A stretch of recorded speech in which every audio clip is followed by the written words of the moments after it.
Okay. I'm pretty sure I messed this thing up. Like big time.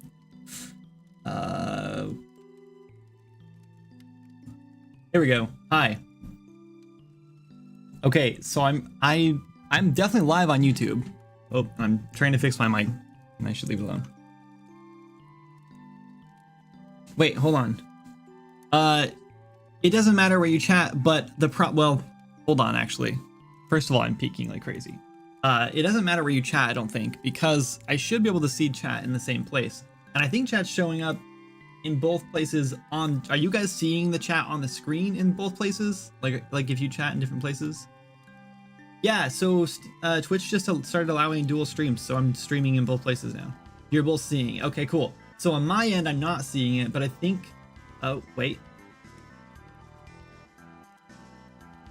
I think I got it. I think I fixed it. There, I had a multi-stream tab and I didn't see it in Streamlabs. That's where I usually read my chat from, is Streamlabs, like the desktop app. So someone say something, preferably from both locations, would be great.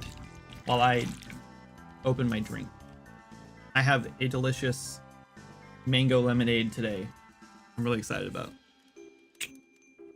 I'm kind of addicted to these, and I know they're like 99% sugar. I try to only have like one every few days. But Jana knows I love them, so every time she goes to the store, she like comes home with like 10 of them. They're like $1, so it's not a big deal, but still. They're definitely not good. I know they're lemonade, but that doesn't mean they're good. Okay, no, the multi-stream chat is not working because I'm not seeing it at all. And now I feel like I'm behind on the Twitch chat. I don't think he's dual streaming. I am dual streaming. I should be live on both places.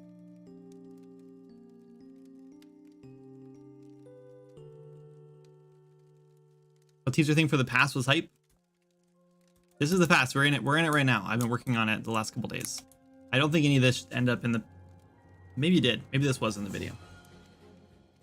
If it tastes good, it's good for you. That's yeah, that's what I hear. I don't know if that's true or not. Is it supposed to say my sample goal? Nope, it's not supposed to say that. It also says I have 36 out of 48 of whatever that is. What happened there? Why is that broken suddenly? Hold on, let me look. Yeah, I don't know. We're figuring things out right now. I'm sorry.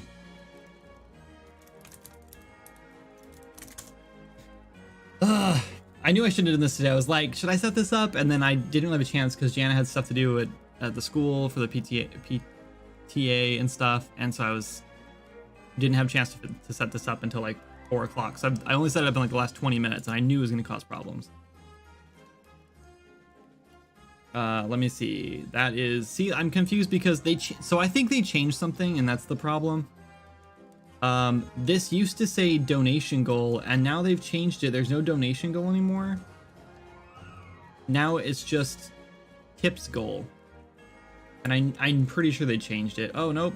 Nope. They changed it, but it's super ugly.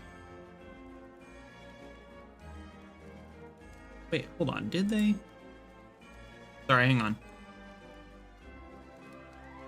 I'm just trying to make sure I didn't miss like donation goal and it's not like a different thing, but I'm pretty sure they just changed it and now I have to reset it up. I mean, that's annoying because now I have to go find like all the colors and stuff again, which is really stupid and I'm not going to deal with that right now. So I'm just going to guess really quick. Like that maybe. And then we're going to, I really don't care about the font and stuff right now. We'll just do... Great. I don't know what any of these fonts look like. They're just names. Let's do... I know what... Let's just do... Oh my god, there's so many fonts in here. There's too many fonts. We're just going to do Cardenio, because I know what that one looks like. If it's even in here. I thought it was in here. C-A-R-D... Nope, it's not on here. I swear it used to be. Hold on. Then let's do... Oh, too far. There we go. We'll just do this one. Can you see that? Did that update? That's not updating. It's really hard to see, but it's better than nothing. Condensed. I think I had it on condensed before. Okay, save. We're probably going to have to copy the thing across again. Hold on, let's see. Diaper fund. 35 whole freaking dollars. And we'll end it in 2026. Circle. We might not need diapers by then, but that's okay. If I click... No, I need to copy this. Copy. Hold on, I'm getting there. We're going to fix it. Donation. Donation, something.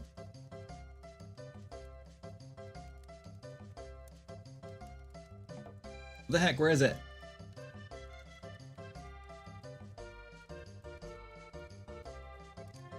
Goals. Oh, there's a folder.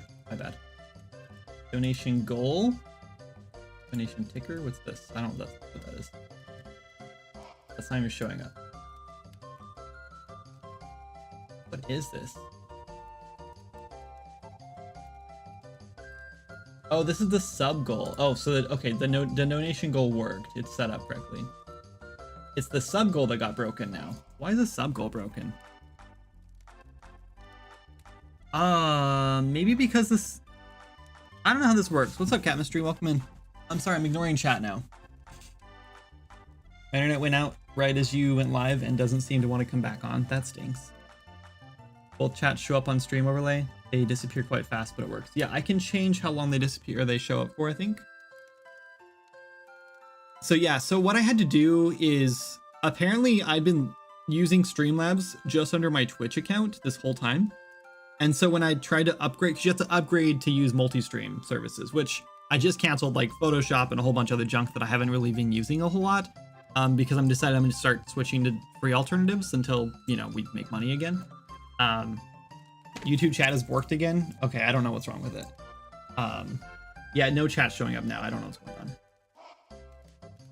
on. Blender's the one thing that Jana won't let me switch to right now. She said it's not worth the stress right now. We'll see. So the sub goal. Yeah, I don't know why this one got all reset too. This is stupid. Let's switch to condensed. And then yeah, this is dumb. Yeah, I don't know why this whole thing got all stupid on us.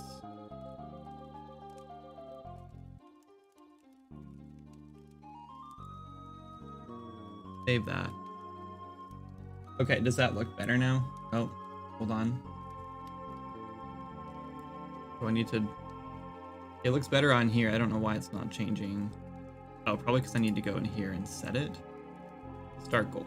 Oh, subscriber goal. Let's just do 10. Oh, wait, no. No.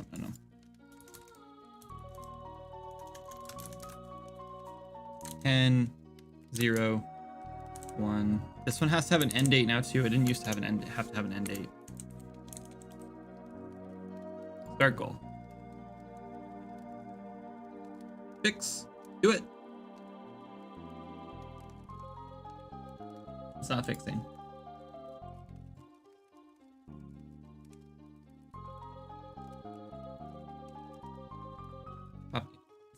It's yelling at me that I don't want to accidentally paste this somewhere else. I'm like, yeah, I know.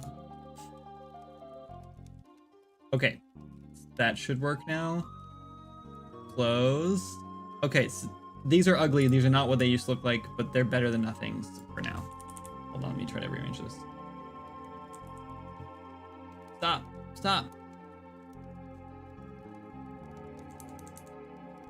Sorry, it like lagged and then just kept going.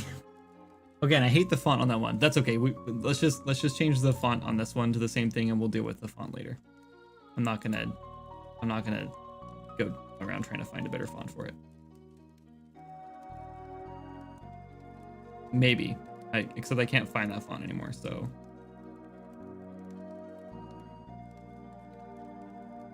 I don't know if it's gonna change. It's probably fine.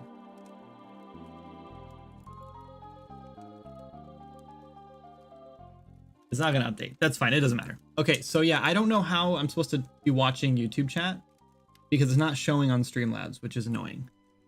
I assumed it... Wait, hold on. Now it is. Now it's showing both chats? Oh, now I refresh chat. Now I didn't see either of them. Got them both as well. Let's go live stream or YouTube live stream. Oops. Whatever you did knocked off YouTube chat from showing on your UI. Now all chat is dead. Is chat back now? It looks like it's back now. It's probably what it is whenever I update anything, it just refreshes it. So it's probably just clearing it out over and over again. And now I think it's fixed. And now I think I can see everyone's chat. I'm seeing YouTube chat, and now I'm seeing Twitch chat. Yes. Okay. I think we're back. The chat is really ugly though, and it's like really hard to read on my end, or not hard to read, but it's like really big on my end.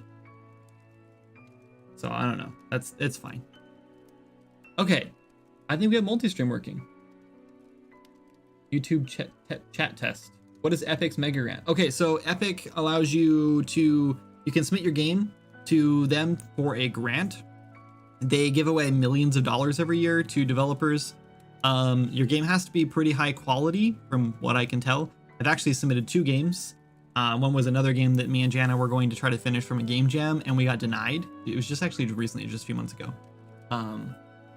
Because we were thinking, well, if we get the Mega Grant, then we'll announce that we're going to start working on it. And if we don't get the Mega Grant, then we're going to wait because we don't have the funds to work on it. And we didn't get it, so we're not doing it. We kind of decided that was like a good indicator that we shouldn't be focusing on that game, but we might one day release it as like a small game for like a few dollars just for fun. So we'll see about that. Anyway, but yeah, they look over your game and then they just give you money, like no questions asked, like here's some money to develop your game, which is awesome. So yes, it was Little MMO Maker. Yeah. That was the one.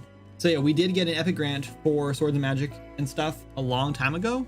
It was less than $15,000 and more than $5,000. So you can guess how much it was. I don't want to say how much it was. I don't know if we're allowed to. But I guess I can say how much it wasn't, and that's how much it wasn't. So.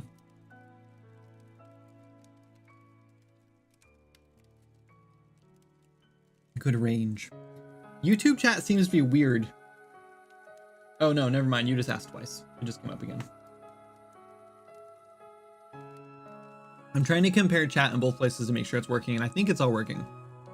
If I'm missing chat anywhere, and I'm like someone's been asking the same question over and over again, feel free to @ me, and it should give me a ping, and then I'll know that I'm missing it somehow. Can you tell about gas and why you're not using the whole framework? Yeah, so when we started Unreal Engine, or when we started working in Swords of Magic, gas wasn't a thing. We started in a 4.18, I think. I think gas came out in like 4.20 or something. And even then, the reason we decided not to use all of it is mostly because we didn't really know how to use it entirely. At the time, Moz was doing all the programming for the game, and we were kind of in a state where he was just kind of learning and I was just kind of learning, and so we were just kind of figuring stuff out, and we were trying to figure out the best way to do things for the game. And so we didn't know how to use gas entirely. So what happened is we kind of half implemented it because it looked great and we were using it from the their action RPG tool set thing. But yeah, so we're using it for things like the gameplay effects. Let's see, GE _ like poison should come up. Yeah, so we have like this GE poison like spider fang dagger thing, which lets us do some cool things with it. The problem is that we don't have like enough control over what we need. So I can do things like it heavily utilizes the tag system. So we're adding a negative poison tag, status effect negative poison tag on here. And then we're giving it like a buff bar icon. This is all built. This is like a custom thing we built in. And there's a lot more you can do with this, but because I use Blueprint only and I don't touch for the C++ stuff, I feel like I'm super limited with this.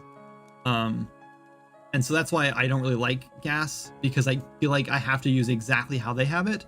And I know in UE5, they have now exposed a lot more of this to blueprints. So you can't really modify the gas system, but at least you can use all of the like stuff from it a lot more. And so if I ever switch to 5, which I don't think we will because we've tried several times and it just, we have some issues.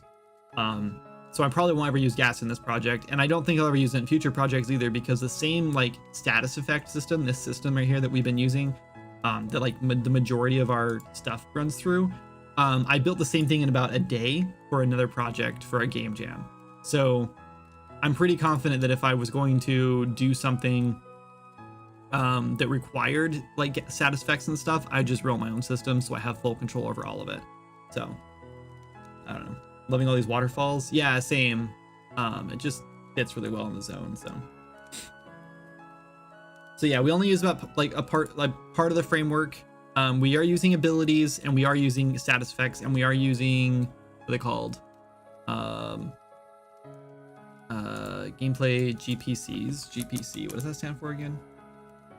Gameplay Q. So I guess GP is gameplay, which is weird because gameplay effect is just GE. We're using GP for gameplay, whatever. I don't know who came up with the naming convention for it. I don't know if that's like the normal naming convention or someone just like maybe Moz just didn't like use the same one for both. Anyway, so we're using gameplay cues, gameplay effects, and gameplay abilities, which is the majority of the system actually, but we don't use them for everything. So weird, no sound effect. Hey, thanks for the gifted sub. Wait, hold on. Hardo, did you gifted a sub through YouTube? Oh no, wait, why is that something? Oh no, I'm confused. Oh, never mind, I'm dumb. Yeah, so there's no, wait, hold on, there's no notifications? And thanks for the Twitch Prime sub. I don't know why there's no notifications. That might be an issue on my end. Oh, I have alerts turned off. Here, sub again. No, I'm kidding. I think I fixed it now. I think we should have sounds now. My bad. Oh, I just realized that with this system, with the multi-stream, I can't send chat. So I have to switch back to Twitch now and like lose YouTube chat when we're ready to raid, or if I want to like send commands. So I guess that's dumb. Hi Jan, I can tell you're watching on YouTube, not Twitch. So I guess it's going okay, but it is weird that I can't send commands.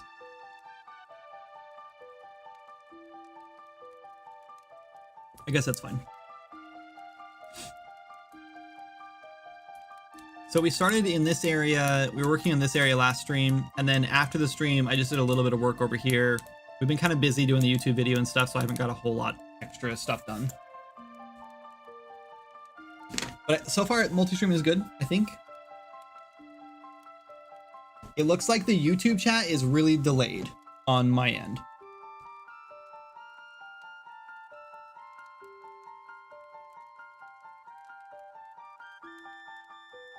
The UI doesn't look what? Yeah, see it like it doesn't show up. Doesn't look like your normal one on Twitch. Really? Hold on, let me push play on here. Wait, live. It's the same. It's probably because the donation goals got messed up. Also, my green screen's all messed up now too. Cause I messed it up and I threw my jacket over there. Sorry, I'm like flustered. What the heck? Now now I know what's going on. Now for some reason, because I scrolled up on chat on Streamlabs, now it's not auto. It's like it's not auto scrolling for me. That's freaking annoying. Why would they do that? Hey, I know I have it up right now.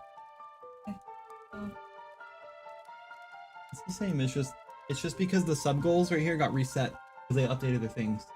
So I think it would have been broken anyway.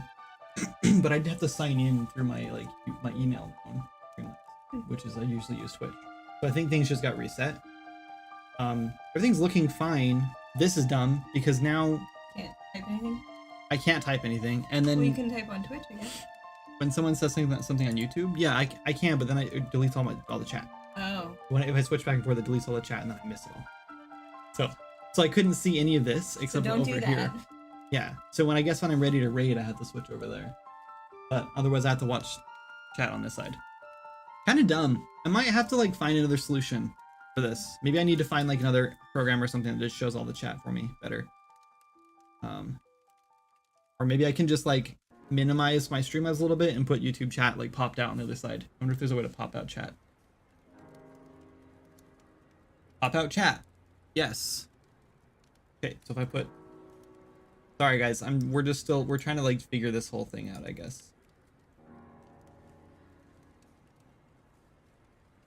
It's still gonna be annoying. Oh, I lost chat by doing that. I turn off the feed here. I guess I can change like the layout. I'm gonna have to go customize a layout, I guess, for this, for multi-streaming, because I need both chats, and I don't want to like sacrifice the tools I had from the first chat.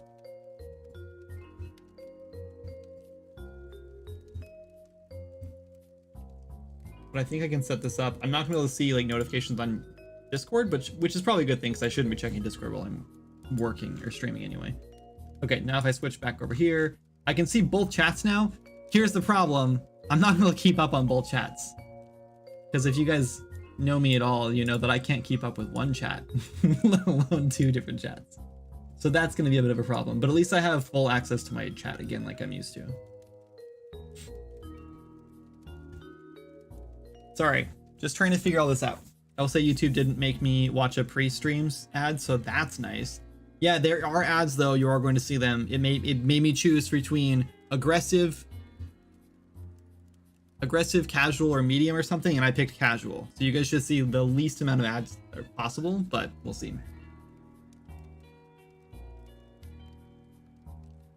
The hearts are, so the stream gets posted as like a video afterward. So the hearts are just a like, I think. I could be wrong. I'm pretty sure it's just a like. Okay, I'm closing the stream on this side now because it's probably just taking resources we don't need. I just realized that we should probably be more careful with music now too that we're streaming on YouTube. Because I didn't care as much about like copyright music on Twitch, though I have been using copyright free music. And I don't know if this music is copyright free or not. Let's just go find some really quick just to make sure. Hey, when I go to YouTube, it shows I'm live at the top. That's cool, I guess. I don't know what that matters though on YouTube. Okay, it's my own YouTube channel. Let's go copyright free lo-fi.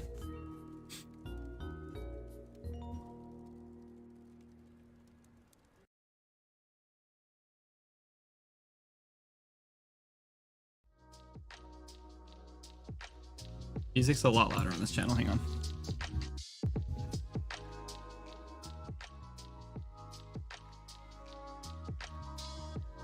Okay, let me know if that's too loud. Okay. YouTube emotes are fun. Yeah, oh, I also just discovered that I had a bunch of like better Twitch and stuff emotes turned off for Streamlabs on the regular chat box over here, and they're turned on now, so if you guys use emotes, they should show up there correctly. Anyway, let's do some level design. So I'm working on this little river here, which I don't really love, but it's not terrible, I guess. It'd be kind of, I think it'd be better if it kind of like winded down and like around maybe. And then we can kind of separate this into 2 pieces here. I don't know what else to do with this section here. I guess we just do more trees. Just kind of boring. But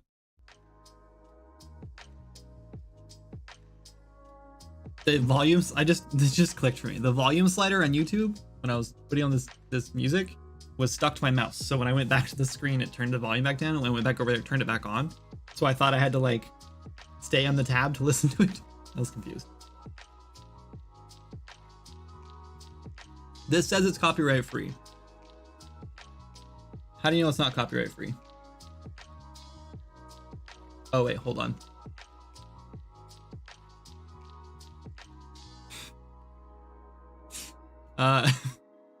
Okay, I'm very out of my element right now. I have to get used to this more. I'm very out of my element, and I'm very dumb. I looked okay, so I looked over at the YouTube video that I have playing the copyright free music on, which might not be copyright free, I guess. And someone had commented on the YouTube video, so I responded to that comment, assuming that was you guys. I'm sorry. Okay, we're getting okay. Everything's fine. This is fine. Moving on. So what are you planning on focusing on next after Delver's Pass is finished? I don't know. Jan and I have been talking about dungeons. Someone posted, I think it was Sam, posted something about dungeons today, and so she read that to me, and we were talking about that. And I really do want to get dungeons done soon. I would like to release the Goblin dungeon soon, but I'm also thinking that that should release with the Azura storyline because it's part of it. So I kind of want to wait on that one, but maybe we'll just, I don't know, maybe there's a dungeon somewhere we can just start working on because I would like to start. I just want to get dungeons out. Hey, what's up, Lewis? He's lost in the void of the internet. I'm just a little bit, I don't know.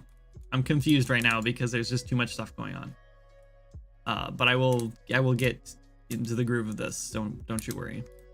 Okay, so before we go too crazy over here, I like this area up here because we can make this a path that goes up to like a little secret area. But we need to block it off because right now this isn't gonna work. And I also really love the forest fire area, but I think we should just get rid of all the trees and put the rocks all in first and then put the trees back in afterward because I kind of messed that up and put the trees in too soon. But maybe it's actually fine. Maybe we just throw some rocks in here, paint the terrain, and we call it a day. We need some fallen trees. I want to go in and model a fallen version of this tree. And then for this area here, to get across this chasm here, I want to do a log. And my initial thought was like, we'll just do like a log that's like hollowed out so you can walk through it like a bridge. And then Abby was sitting here with me and she was like, but Dad, there's a waterfall right there. And what if you want to look at the waterfall when you go across the bridge? Can we make it so you can look at the waterfall? And I was like, you are going to be quite the level designer when you get older, because she's very right about that. And so then I was thinking, well, maybe we should not do that. Sorry, I just realized I wanted that to be whiter. And then I was thinking it'd be really cool if we could do like half a log that's been like split in half or whatever, you can walk down like the one in Sendu's area. But then I had this crazy idea. What if we do a hollow log and we sink it in the ground, like it's been like sunk into the ground so much that like dirt's covered it now and it's like been there for hundreds of years, whatever, right? And then underneath of it, there's a hole, and if you swim underneath in the water, well, let's make this a little deeper probably, but you swim underneath in the water and you can come up underneath it and jump into the log and find a secret. And now I've just revealed or spoiled the secret, so that's done now. There's no point in doing that now.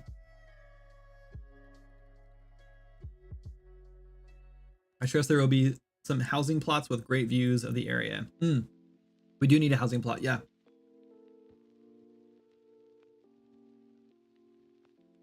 A housing plot with a good view. This would be a good one. We just make this housing plot up here and we'll just cover this with trees. I don't know. And then we could put a housing plot up here. What if we just, well, I think we talked about this already, but what if we just made this the housing plot and we didn't put Evan here? I like the idea of Evan here, but like, it just, I don't know if it fits, and I don't know what we're gonna do with him right now because he really needs to be part of the main story or the big storyline. And I don't know when that's gonna happen or if it's gonna happen for a while. 50 players are now more excited than they were before Secret Ruined. Will the housing plot have built-in hot spring? No, it will not do. Could be cool though. You know, we could though, if we made this a housing plot up here. This is where I wanted to put a little secret cave right here. Whoop. A little secret cave like right here that goes up inside the mountain right here, which we need to do some work on, but we could have like this little secret cave in here. And we could put a hot spring in there, a little underground cave hot spring, and then we could give access to it in here. Like maybe like that's part of the housing plot. Like we could extend it down through the ground so the housing plot zone goes into there too, so you could like build like a little like whatever you wanted next to the house, the hot spring. Is it worth the effort? Because I'd have to basically like merge all these together, export them all out, like all these pieces here. All this stuff would have to be merged together and exported out. Like all of these, and then I have to go in and do like a whole bunch of modeling. It'd probably take like 3 hours to do.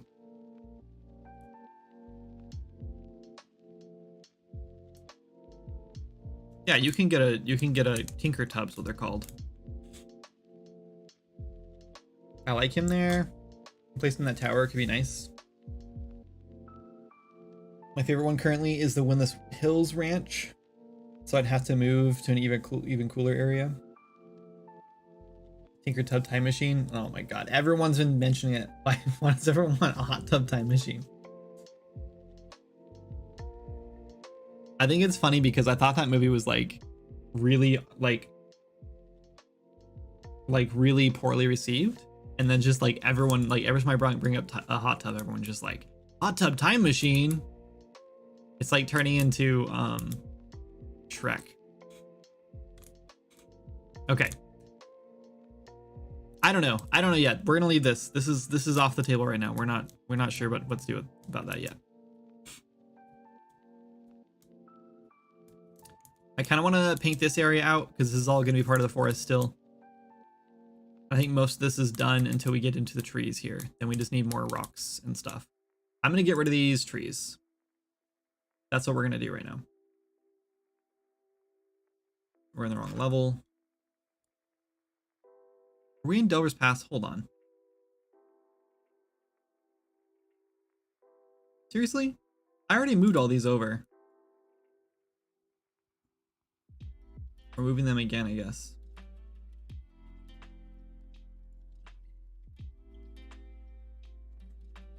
Oh, you know what? I moved all these over and then the engine crashed on me. I remember now. Okay, levels. We go to terrain, right click, and we do... Oh, right. Hey, we have to select listen. all.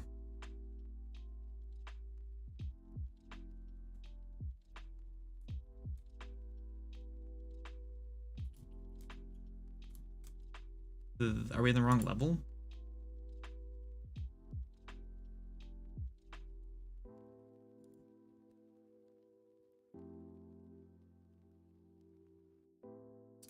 I grabbed a bunch of stuff outside the level too, but I don't think it matters. So now let's go back to Delver's Pass. And foliage. Okay, now none of this stuff's on here. Right. Okay. Now we're good to go. Now we can do deselect. Okay, so let's now select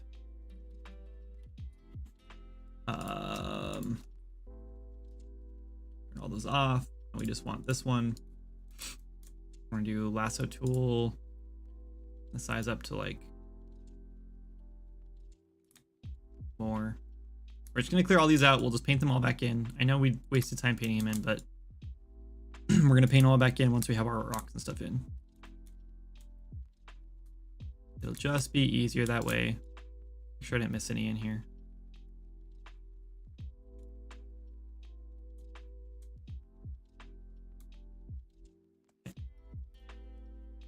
Oh yeah, I could have just checked that.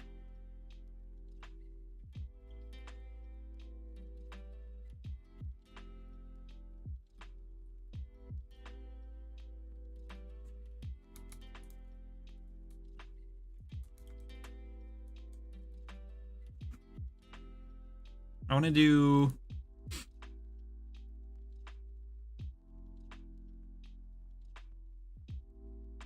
cancel.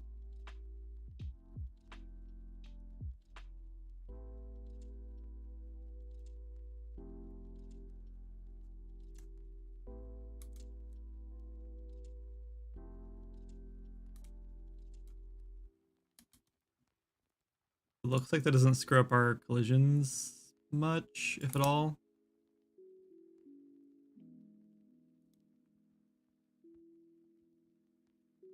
I don't like it. Nope.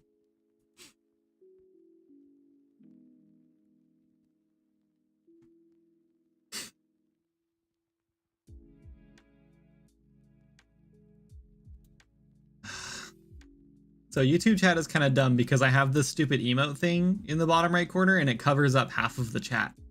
Like I can't read the last message on chat. So I think it says, what's up, Michael? Is Epic still involved in Swords of Magic? No, Epic was never involved in Swords of Magic. The only thing Epic was involved in is giving us some money. They gave us a little bit of money to work on early on, and then that was it. And that money was like literally covered like 1 month of contractor expenses. Like we paid out our contractors for 1 month with that money, and that was it. It wasn't enough to like do anything with.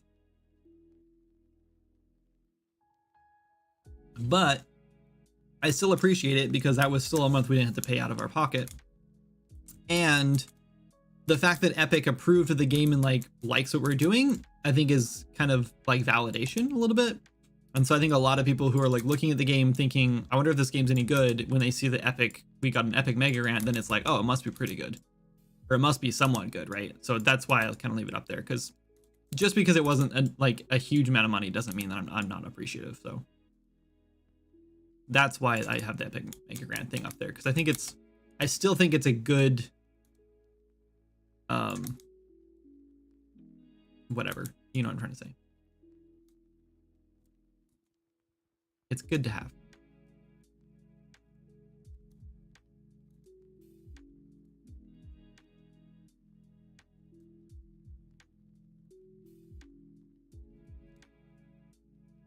I can't get this to fit right. There we go.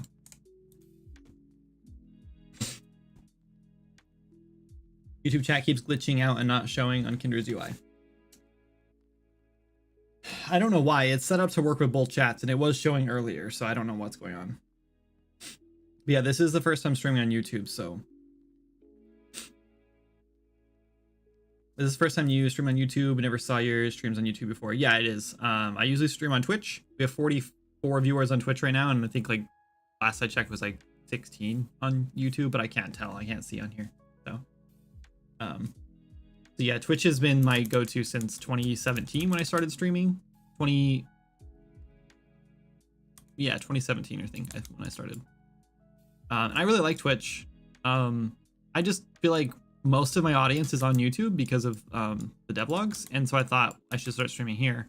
And I was gonna try it the other day, and like not stream on Twitch for a stream, and then I decided against it because a lot of people were like, yeah, I'd rather just be on Twitch because that's just a better platform for streaming, and I agree. And so I decided to stick to Twitch.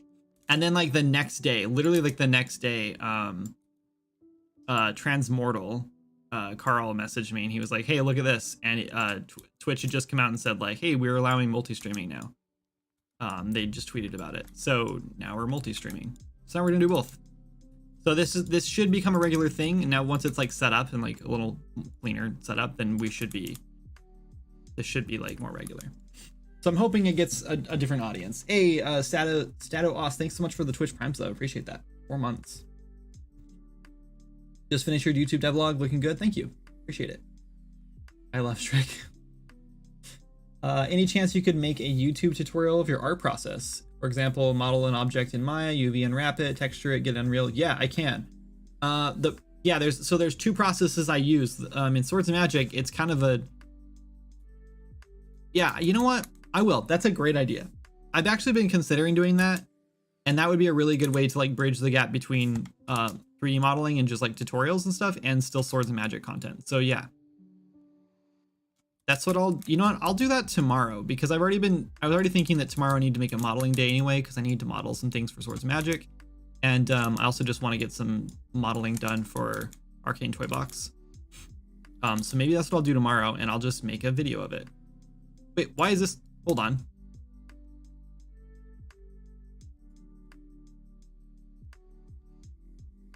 Okay. Last stream, we went over this, and we were like, oh, this makes so much sense. This is exactly why I was so confused about how this works. But if you go in the positive in either X or Y, then it's going to scale it up. And if you go negative, then it scales it down. Unless you're at this angle for some reason. Wait, what? Now it's switched. It's literally switched now. I literally didn't do anything different, and now it's switched.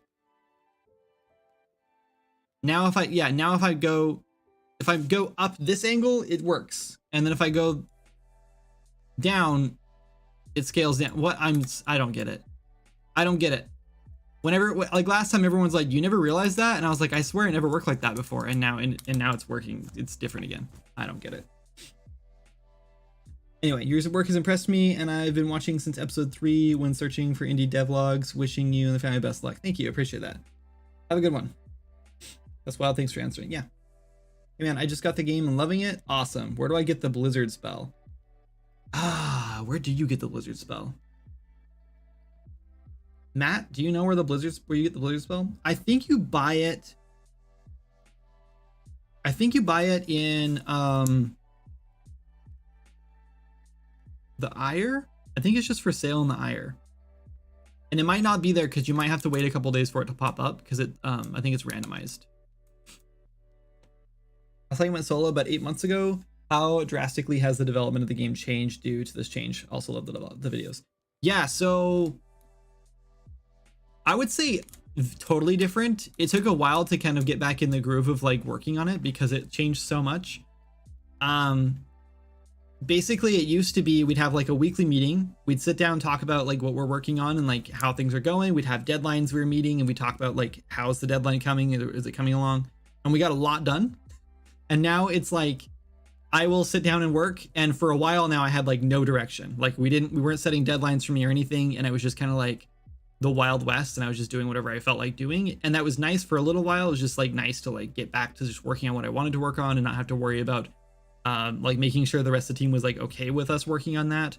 Because like I feel like at least to have a good team, everyone needs to be on the same page. And even if you're the lead developer or whatever and it's your game or whatever and you want to do thing X, yeah, I could have just done that, but I think it was better to like come to the team and say, hey guys, I kind of want to work on this thing, this dungeon, or I want to work on this mechanic, or I want to add this to the game. How do you guys feel? And I just want to make sure, like I like to make sure at the time that everyone else was like, yeah, let's do that, that's a good idea. And no one was like, I think we should just focus on this thing and get this thing done first or whatever. And so without that, like I guess, you know, back and forth between like team members, I could just kind of like do what I wanted. But I think that kind of like burnt me out a little bit because I spent all the time doing all the things and like touching all the code that everyone else was like touching for a while, because there was just like a lot of things that I couldn't work on because like Lewis was working on them or whatever, and it was just stuff that things that he was already like working on, and so I didn't want to like mess with that kind of stuff. And so now that I'm solo again, I can like play with all those things and not feel guilty about like breaking stuff, because like who cares, I had to fix it, no one else has to deal with it, you know. And so for a while I was just kind of like adding things in that I felt like the game still needed and we hadn't ever got to.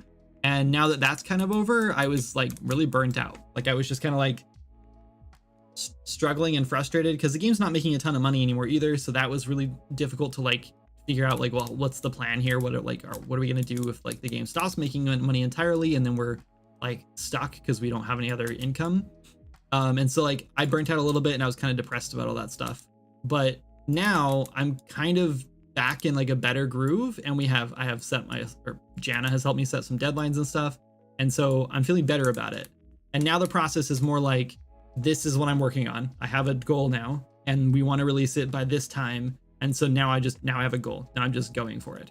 But I still can like jump around a little bit, which I think helps me personally, being able to just jump around and be like, hey, today I'm just not feeling it. I don't want to do level design today. I'm bored of this or whatever. So I'm going to do something else today. And I think that's totally understandable. And I think everyone should have the ability to do that. Even if you're in like a AAA studio, if you're just stuck working on something that you're like frustrated with or burnt out with or whatever, you're just going to make it worse. So I'm glad that I have the ability to do that to some extent.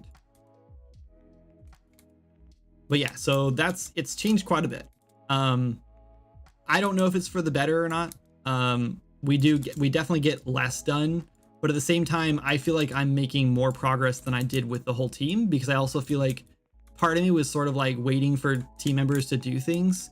Not that they were taking a long time or anything, but I think it was just like me, like in the mindset of like, well, that's not really my job, so I don't need to do that. Like someone else is supposed to be doing that. And so I would just leave it and I would move on to something else that like was my thing. And so I do feel like I'm in a better state now where like everything is my thing now. So if something needs to get done, I don't put it off on someone else because I'm the only person there to do it. So it does get done eventually. And I'm not like shirking responsibility, I guess. Anyway, that was an answer. But I'm enjoying being solo again. It's nice not having anyone telling me that I can't do things that I want to do. Management is a job all by itself. It feels like flow is so important in a project that breaking that can cause some major reworking of the job. Yes, it's good you're getting into a flow that works. Yeah, I totally agree. U4 is quantum entanglement with your mind. Sure. Yeah. +1 for the tutorial idea. Yeah, so I've been thinking about doing tutorials lately. I've always wanted to do tutorials. The problem is that, like, while I want to do tutorials, I don't really love making YouTube videos. And so I didn't want to get like stuck in like this groove where like that's what I did. Like that's what was my like thing, was making tutorials and like making YouTube videos. But I have been enjoying, I like teaching people, right? I really love teaching people, and I love like getting feedback from people with like using my resources or whatever. And so I do think that making some tutorials would be fun, and I'm down for that.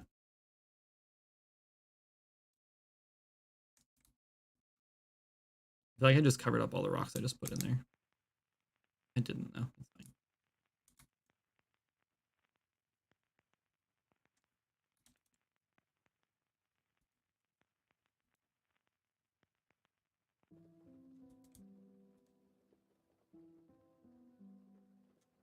But yeah, it's kind of funny because recently, not too long ago, I was kind of getting depressed because I was getting into this like mode where I was realizing that I'm not like the best at anything. Like I'm an okay programmer and I'm an okay like 3D modeler, but I'm definitely not the best in any category.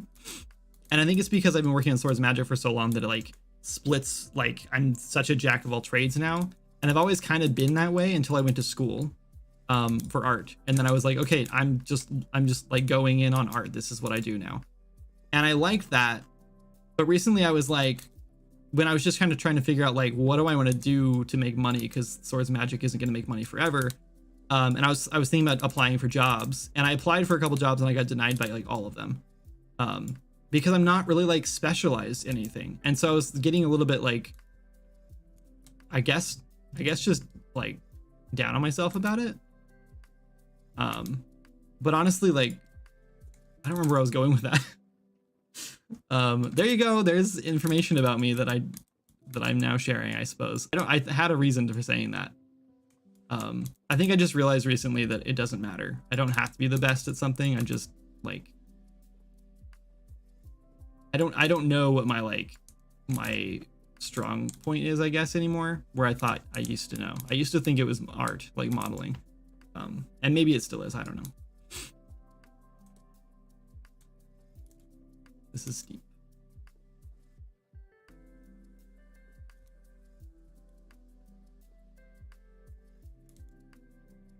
Like 80% of the time, the scaling thing works just fine, as expected. And then sometimes just, maybe it was just a bug, who knows? Maybe there's just like a random bug where it just randomly scales differently than expected. I don't know. It's weird to me that of all these years doing like level design for this game, I've never noticed that like if you scale it toward like a positive axis, then it works. Like, and I know that that's the way it's supposed to be going now, and I'm still doing it backward. I don't trust it, I guess. It messed me up one time, and now I don't trust it anymore.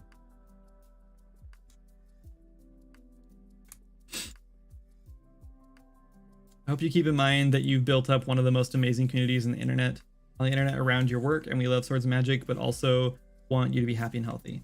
I mean, I appreciate that. And I like to think that. I do. And it's not that I'm like denying that. And I do think our community is amazing.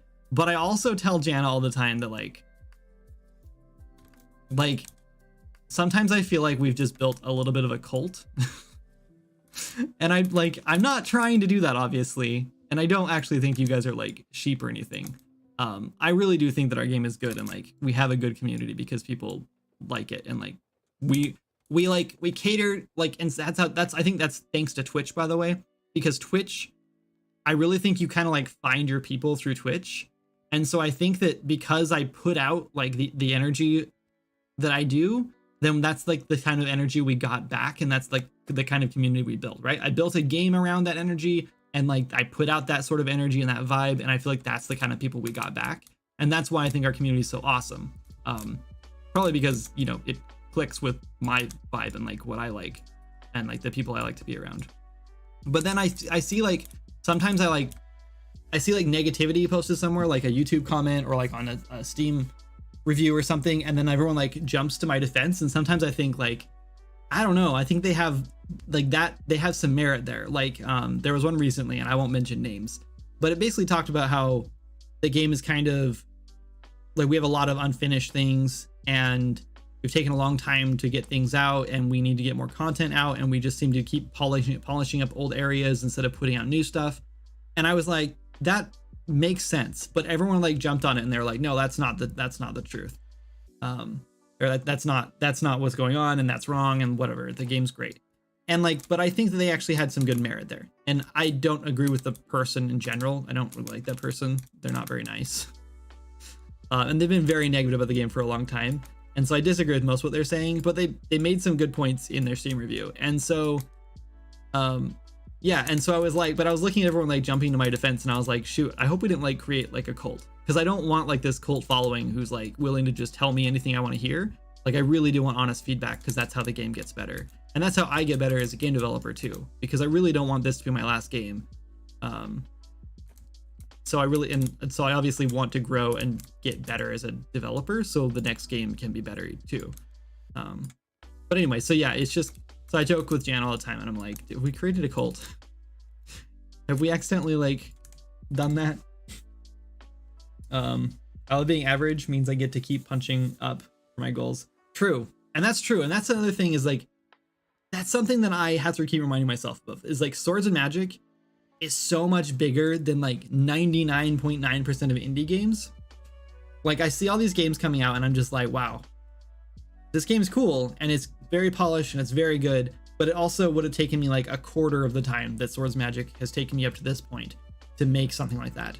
And then I like remember that like Swords Magic is freaking huge, especially when I'm like going through content, like, or like when I'm playing through the game or telling people about the game, or they're talking about, like when I see people like talking about how they discovered this thing in the game or whatever, I'm like, oh yeah, I forgot that's a thing in the game. And that's just like, this is a massive game, and for a team that really didn't know what they're doing, we've really accomplished a lot.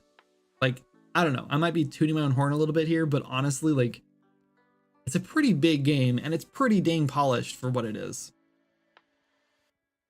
I mean, as long as, or is us being a cult a bad thing if we're nice about it?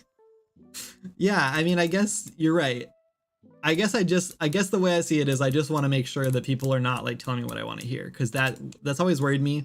Like, you know, like when you see like on like those like singing game shows, and like you have that person who come on and they're just like the worst singer ever, and then they just like they get booed off the stage basically, and then they cry and cry and cry because it's like their friends and family have told them forever that they're just amazing singers, because no one wanted to hurt their feelings.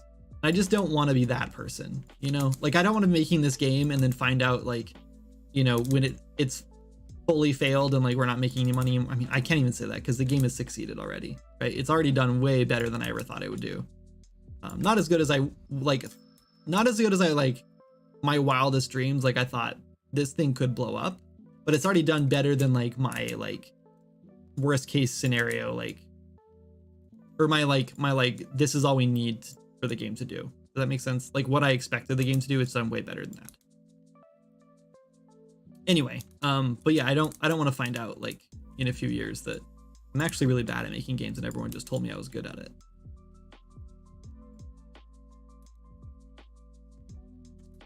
And this is probably a me problem, but I've also been pretty negative lately about like the gaming, like, just like game dev and like just games in general. I guess, what am I trying to say? The game like ecosystem, I guess, in general, because there are so many games coming out every single day, and it's just like, it's so hard to compete anymore. Especially when like there's so many tools that are like so easy to use now. I don't know, it's kind of a scary like environment now, I think. I've been checking your devlogs the past year, and your stuff and presentation is very inspiring. Keep it up. Thank you. Appreciate that, Elman. You know, the cool thing about streaming on YouTube today is that like we're getting a lot of people who come in who normally like watch the devlogs and aren't able to like communicate with me directly about it. And I feel like there's going to be a lot of people who like watch the devlogs and are now seeing me live, and then they can like ask me those questions they want to ask, but they didn't want to leave a comment or whatever. So that's cool. So thanks for coming in. If you're from the devlogs and you just wanted to like say hi, please do. Okay, we're getting close. Let's just add a few more in here just to kind of like fill these out. And then I think we can probably, I don't think players will be able to get up here. So I wonder if we should just like block this off and then make this like a wind whirler only area or something. We could also like flatten this out maybe. I don't think players can walk up this hill. I think it's a little too steep. Maybe they can. We could also put like some rocks in here, or maybe like some of these guys to like make this sort of like traversable. I don't know how traversable this will make this because we need like,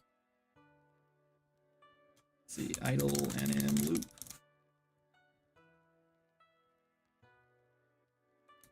Yeah, I think we can do this. Let's do like one of these. Nah, let's do this one.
Being a little too quiet, sorry.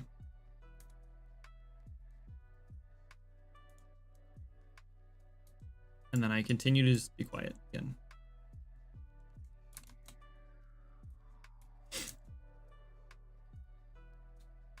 I think we generally speak our mind and give honest feedback. We just do it in a nicer way than harsh reviews or YouTube comments. That's true. I just think there are polite ways to give feedback which aren't so venomous. Agreed. There are people with hundreds and thousands of hours in Swords of Magic.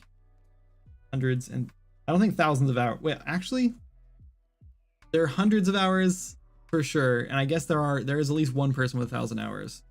Matt. And they're not playing a bad game because they like you.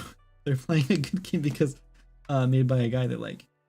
True, I guess. And some people have like a couple dozen hours and they don't even like me. So I guess you make some good points there. Let's do. The worst part about this kind of stuff is like it's so hard to test these sorts of things like jump puzzles and stuff because it takes like 10 minutes to like press play and like wait for the thing to like load up, the game to load up. And so like this is the kind of stuff where I would load this into my test map. And I should be building all this my test map, but because I'm streaming, a lot of times people are like, oh, can I see your game? Then I'll like want to show the whole game off instead of having to load all my levels into the test map. I can just fly up and show it off and turn things on, which is faster. And so I can't really like test things super like easily in here. It's kind of a shame.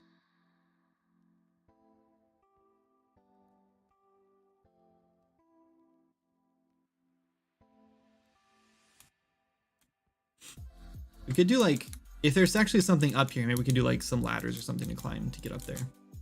If this has a reason, purpose. Oop. We'll see if it comes to that.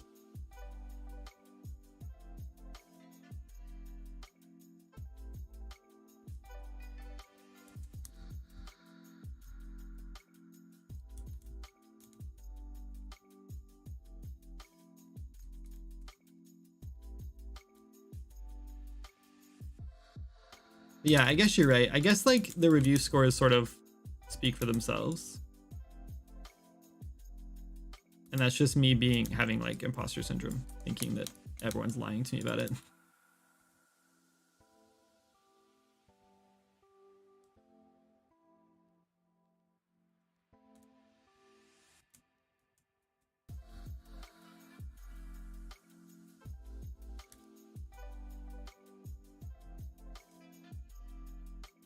I do that so often. I need to fix this.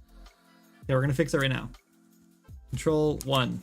Now if I hit 1, it goes back there instead of back over to the other place. I go to hit escape and I hit 1 on accident.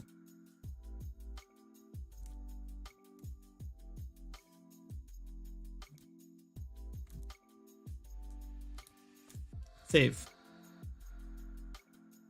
Check out so many things. Yeah, here from the devlogs. Oh wait, hold on, I missed more things. Game dev has gotten weird. I've seen so many posts on Unity forums asking about AI art and the legality of using it. Every time I see a game with AI art, it just looks off. Yeah, I think it really depends on how you're using it. If you're like, for example, I made a game with this is gonna sound weird, a bunch of teenage girls.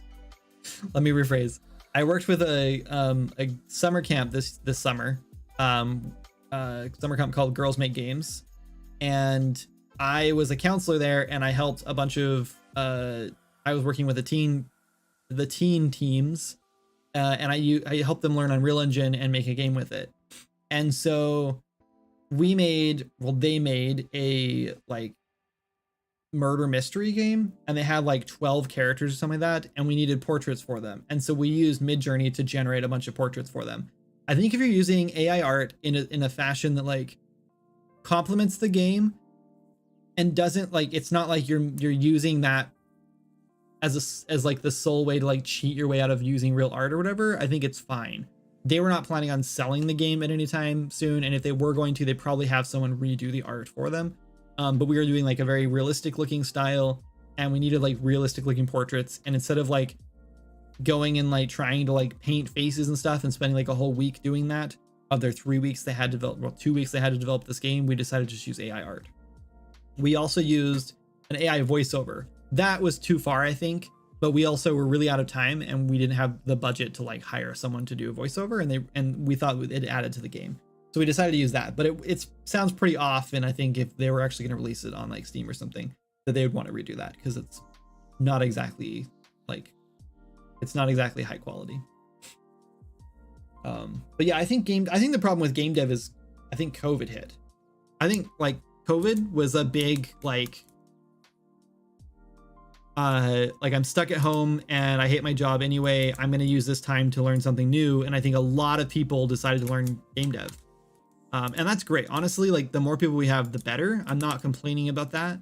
But the problem is that there's just so many people out there now making games that are like not quality, right? Like they're not like very high quality games because their first project, and there's just so many of them just being dumped on the asset store. Like I kind of miss Greenlight. Part of me misses Greenlight because like I wish that they would like filter their games a little bit better. It needs to be a little bit more what's the word? Not controlled. You know what I'm trying to say. Curated. Not that I don't think everyone should be able to use their games. I think that like itch is a good platform to just like throw up demos and stuff. But yeah, I don't know. What if there was like a forest fire outlook station? Oh, that's cool. Maybe. Yeah, I don't know. It might be a little too modern, but yeah, that's cool. Not just video games, movies, TVs. Hold on, oh my god, I'm missing so much chat from Twitch now because I'm paying attention to YouTube chat. With how big Swords of Magic already is, I feel like you're already achieved the impossible. Yeah. Not that I'm gonna get too far into tangent on that, but I think we're in like the top 10% of like grossing games on Steam, if I remember correctly, because since there's like 50 plus games releasing every month, and like 48 of those games don't do any marketing or anything, they make like no money. And so since we did a little bit of marketing, did a Kickstarter and did all that stuff, we're in like the top 10% of like all grossing games or whatever. That might be indie games, but still, we're like way up there compared to most games. And most people who release their first game don't make any money at all, or like under $1,000 in their first game. And like the majority of games I think make like $2,000 or $3,000 lifetime, like over like a year before their game stops selling. So like the fact that our game has made a good amount of money, enough to like keep a team of 5 working for like a year, it's pretty impressive. I think we did a good job. It just sucks that it's like died off and we haven't finished it yet to move on to another project, because that was the goal. The crazy thing, wait, not just video games, movies and TV are also fighting for attention, and it seems very saturated. Yeah, and I wonder what's the end goal here, or not the end goal, but like what's the end game look like? Like what happens when this everyone and their dog is just making entertainment? Like where do we go as a society when like it's literally just like unlimited entertainment? The crazy thing is AI will be able to make games autonomously. All I need is a PC, maybe the future of mining. We'll see. I think it'll be a while before AI can actually make a game that's like fun. It might be like some simple like arcade based games first, but I couldn't imagine AI anytime in the next like 5 years, 10 years even, making a game that's like Elder Scrolls or something. Yeah, or I was thinking Elden Ring. My brain said Elden Ring, my mouth said Elder Scrolls. Either way though, either one of those games. I can't see an AI just like, oh sure, you want to make a game like that? Here you go. And just like generating a whole thing, and like it would just not for a while. The AI 3D model creation right now is still so limited. It's so bad. So I just don't see it happening for a while. Can you add a jump height / arc indicator to the character model for reference? Yeah, I could do that. I actually used to I think I have a jump height thing. Hold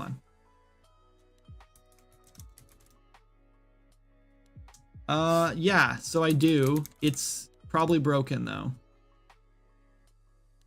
Update. What does this do? It's broken. So I used to have one. Oh, nope, there it is. Maybe. So there we go. So wait, it doesn't render from certain angles for some reason. Oh, it's like, okay, but that's it. So now you're right. I forgot we even had that. And then here's a single one too, I guess. So now I can see that there's no way I can jump up on that. So yeah, it looks like I can use this. Thank you for reminding me that we had that. I made this a long time ago, I think for Wendy when she was doing stuff like this. And then I guess I forgot about it. So yeah, the biggest problem is like, yes, from the flat ground we can't jump up in here, but with the glider you can definitely get up there. And if you jump from like here, like up here, you 100% could. Like from there, you could definitely make it. So it's a hit or miss, and we could. It would be nice if we had like an arrow on or something that showed an arc, but I don't have that right now. Here from the devlogs, I'm not sure if Kickstarter came first or the devlogs, but I still watch all the devlogs. I love watching how everything is made. Yeah, Kickstarter was after the devlogs because we use Kickstarter. We use YouTube to promote the Kickstarter. Maybe you had an SSD that loaded it faster. Like this one? Like if I had this one that's already covered in dust that I bought like a month ago and I yet to install because I have been very busy, and every time I sit down I'm like, I should install this thing, and then I don't because I have other things to do, and I'm like, yeah. I guess kind of tricky as often as you need to backflip on the spot and hit your glider to get some vertical jumps. Yeah, that's true. The glider gives you a little more of a boost, and it would be nice if we had that set up too. A person AI voiceover asset at a big discount. Wonder if I should use it. You should try it. I would like to try more things like that too. I think it'd be fun. I think it would be fun to do like more. I don't know. Maybe not. I don't know how I feel about like AI generated content. But like I think if it brings value, then sure. Greenlight was a good idea. I hope Valve revisits something like that in the future. Yeah. I think it could be cool if it was like a wish list thing. Like you pay the $100 to get on Steam, but you can't launch your game until you have a certain amount of wish lists. right? Because that's what that's going to do is it's going to stop a ton of people. Or maybe you can put your game up on Steam, but then you have to pay $100 to like you can put it up there to start generating wish lists, right? But you can't launch it until you bought the license. So you pay the $100 and you have to have a certain amount of wish lists, because then people can put their game up on Steam. They can start then they have to market it, right? So now the people who are just like making games and just junk games and throwing up on Steam and just flooding the market can't do that anymore, because now they can't release their game until they've actually done some marketing. And now you're forcing, and not only that, but Steam still gets their $100 because they have to pay $100 to put it on Steam, and then they have to get the wish list, so they're not flooding Steam, hiding all the games that would make money, right? And then the games that are going to launch, they're going to launch with wish lists now. Like, let's say they have to have 500 wish lists to launch their game, which is like a bare minimum what you should have to launch your game. You should have 5,000 to 7,000, I think it is. I think 7 is like the new norm now, and it's probably gone up since I last saw. It's probably closer to 10 now, to be honest. And I don't know if I'd launch a game without like closer to 10 or 15 at this point, just because you really need to stand out. And if you only have 2,000 wish lists, you're probably not going to make any money at all. I'm just really behind on chat. I'm not ignoring anyone. I'm just trying to catch up. Anyway, game engines will eventually make games as an AI. Yeah, I think so too. It'll be a while. I just hope that by then we figured out how like to solve like world hunger and stuff. And so I hope we can just kind of transition into like the WALL-E future, you know, when like we're all just like sitting in chairs being entertained 24/7. Maybe we don't all need to be like, you know, like morbidly obese. Like there could be solutions for that as well, I think, in the future, probably. But like, I do think that one day the only thing the human beings are going to have to do is like be creative, right? I don't think we even have to do that. I think it's just going to be like, that's going to be our purpose now, is just like seeking what we enjoy. And hopefully it's not like just stuffing our faces with food and like playing video games. Hopefully we can find some creative outlet in the future. You know what I mean? There's so much small human decision that goes into making a game good that I'd be shocked if an AI could make something that works and is fun. I think eventually, yes, but it'll be a while. I think probably closer to 10 or 15 years before we're like ready to like see games be like legitimate, like fun games from AI.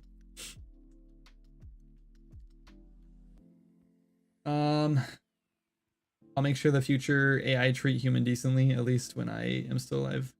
Yeah, good luck with that. Okay, what I miss on YouTube now. Now I've caught up on Twitch.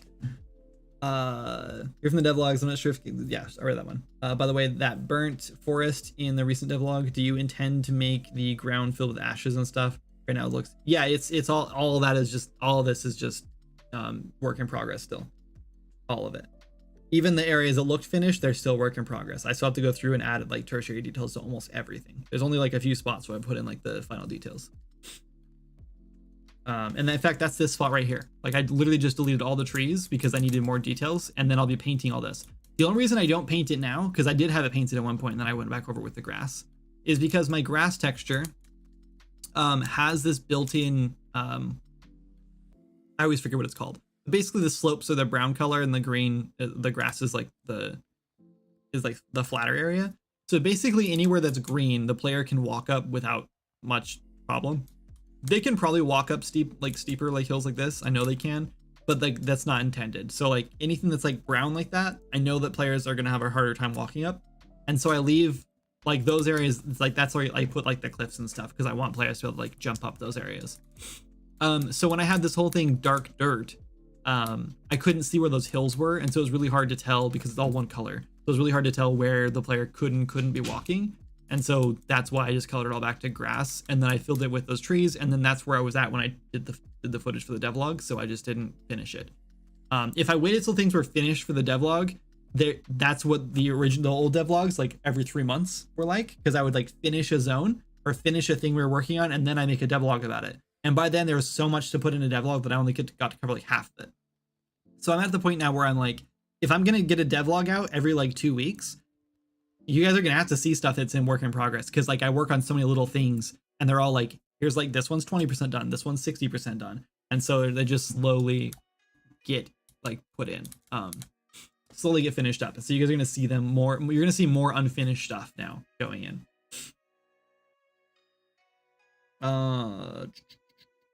What if there was like a forest fire outlook station? I read that already. Situational irony. Yeah.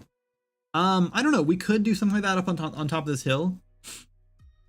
Park Ranger faction, you help fight and monitor forest fires. That would be kind of fun. Next Friday the 13th film will be about counselors making games at camp. Yeah. By the way, do you use any cloth physics in your game? Yeah, we do.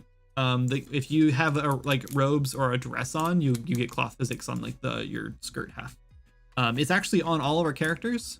Like this guy has robes on, you just can't see them because the texture is invisible until you put robes on. When you put robes on, that texture is filled out in the color. So if you look at our humanoid here. Actually, here, this will be better. This will be easier to do. Let's just go put, just do this. I just put this on him. There you go. So now you can see that he's actually got, and a cape. Sorry, I forgot about the cape too. There's a cape and robes on that are both physics. They're just painted out, and then we turn off maybe we don't turn off the physics. Either way, it's not that expensive to have physics on just those two objects. Though they are on every single character in the game. On all the NPCs, now that I think about it. I wonder if that physics calculation is actually hitting our CPU pretty hard. With all the NPCs running. Well, I mean, it's only calculating on the NPCs near you in that chunk. So it's probably not that big of a deal, but see. You can only see the robes if you are pure of heart. That's true. Lewis is actually right about that. I didn't think about that. Anyway. That one's clearly fine. That next one's clearly fine. The next one's clearly fine. This one up here is probably going to be a problem. So we need a way to get up to that one. So let's do one of these guys.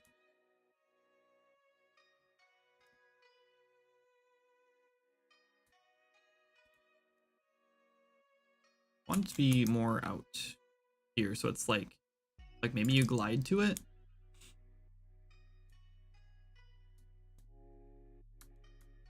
Let's do one of these. Let's go like clear out here.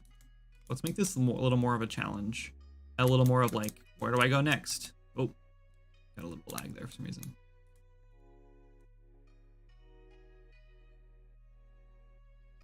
Let's go like, that's probably too high. There.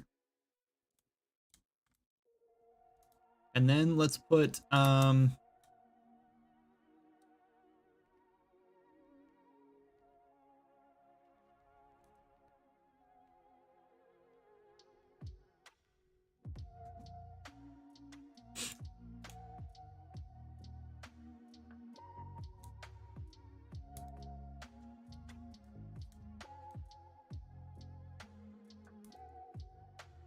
I don't know. Here we go like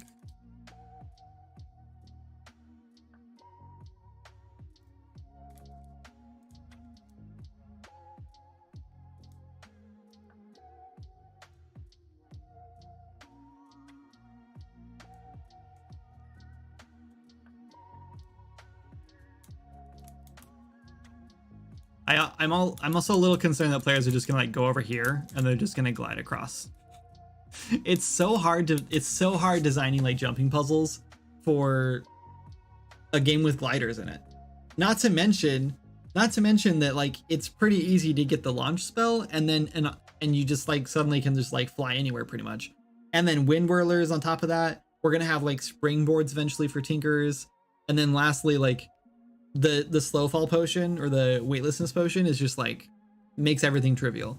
So it's like jumping potions or jumping puzzles are cool, but it's almost better just like put a spot high up and let players figure it out, right? Like it's almost like more fun that way than trying to. Yes, that jump height cube is just that cube is a jump height measuring stick. Yes.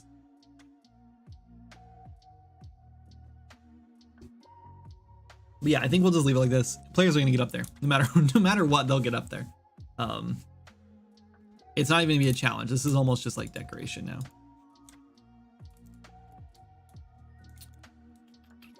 Let's do one more of these. Is there It's gonna be trivial, like players just walk up it, but I just doing it to keep it blended and make it look nice. Let's do another one.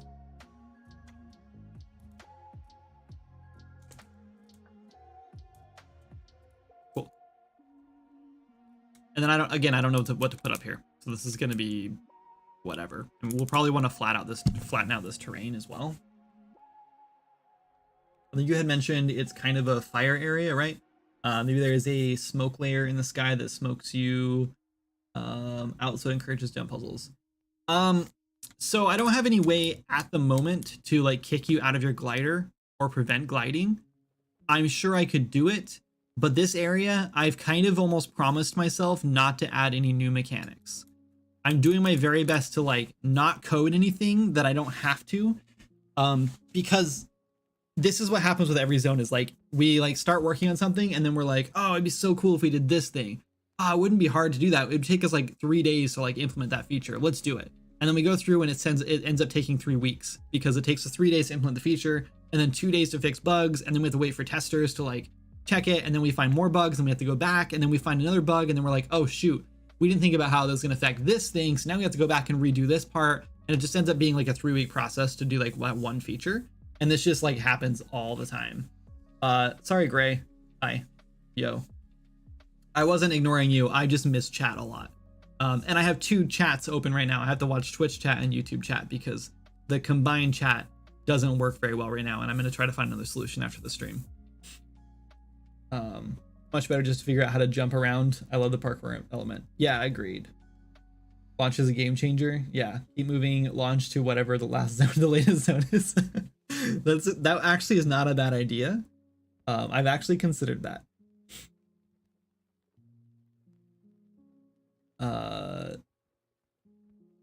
I've never actually seen one of your live streams, but I love your game. What's up? Not much. How are you? Thanks for coming in. Yeah, I usually stream on Twitch. This is the first time I'm streaming on YouTube, and so far I think it's going well. I have no idea how many viewers we have. I don't know if I don't even know how to tell. I've never streamed on YouTube. 18.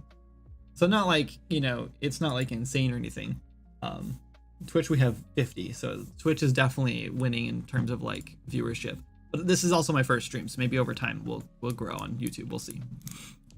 I thought for sure YouTube would actually be better because we have 30,000+ subscribers, and I assume notifications were sent out when you go live, and you're subscribed to someone. Apparently not the case. Again, I'm not complaining. Even 18 viewers is pretty good for live streaming anymore these days, really ever. So, yeah, I don't know where we're putting at the top of this hill, but I think right now we'll just leave it. Okay, I think we have enough, like, hold on, let's do one more thing here. Let's do like one of these guys. This is probably gonna make the whole thing trivial too, because we're kind of like, nah, it's fine. It'll be right. I want to create a little more like I just don't want it to be like one whole long like shot. In fact, maybe we'll do another one. Maybe we'll do like,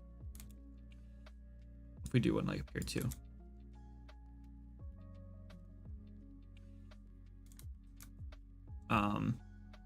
Maybe? Maybe not. Maybe. Yeah, that looks okay. It's a little bit the samey, so let's do let's get rid of this and let's put this one in. And then we'll do like a couple rocks around this one to give this a different look.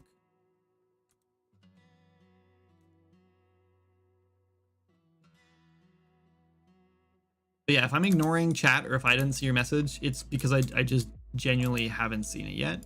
And I do miss chat sometimes, and it's not a personal thing. I'm definitely not ignoring anyone on purpose. I'm just really bad at reading chat. It's hard. To be honest, like it is really hard actually to like focus on working on whatever you're working on while also trying to keep a conversation going without getting super distracted. And like, while normally I don't really mind getting super distracted when I'm streaming, because like that's what I'm here for. I don't really, it's not really like here to like be productive time. That's when I like put on music and like focus. It's still like, it's nice to like get done with the stream and be like, cool, I made some progress and people got to see the progress, rather than getting done with the stream and being like, well, I just talked the whole time and didn't do anything. because that happens often. Let's save. This man loves to ramble and he's managing 2 chats. Yeah, I am quite the rambler. You could add some sort of magic crystal outcrop or something that prevents launch from being used. Yeah, so again, I think I mentioned that after you said that probably, but but yeah, I don't know. I would like to set up, I think it would be important because dungeons and stuff too, it would be nice to like not have glide available or launch, but yeah, I don't know. Or just drains mana and prevents mana recovery. That could be cool. Yeah, early I thought like stamina would be good because then you could just do a thing where it just like, you know, you just obviously make a situation where you don't have the stamina to get to that location like Zelda does it, but I don't know. I kind of like that it's like very free. Like that's kind of what gives our game like that casual feel, I feel like.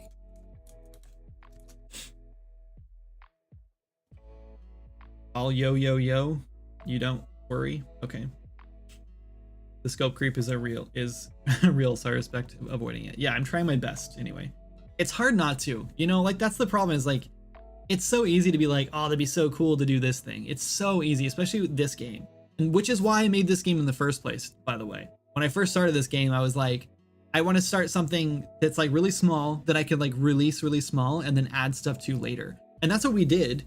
It was already way bigger than I had ever planned when we actually released it. And then even since then, we've added so much more stuff than was ever planned. And that's why when we tell people like, yeah, we're thinking about cutting back on some of the size of the new zones, because some of them are just massive. Like Bone Reach is so freaking big. Like look at this zone. This is the size of this zone, right? Hold on, let's get going. That's the size of this zone right here. And then you go like, hold on, let's turn this up. So that's that zone. And then you can look at Bone Reach and look how freaking massive this thing is. Like this zone here, which I've been working on for like 4 days now. And I did most of this before that even started, and this, and even some of this. So I've been working on this for like a week now, probably close to like 8 days of like actual work on this. And this is how far we are. And then you zoom out and you look at how big Bone Reach is compared to that. And then you look at the desert, which is even bigger than Bone Reach. And then you look at like North is North, which is even bigger. And it's like, we have to cut down on this. This is going to take me like 5 years to finish this game. There's no way like one person can finish this game in the next like 3 years. So it has to be cut down a little bit.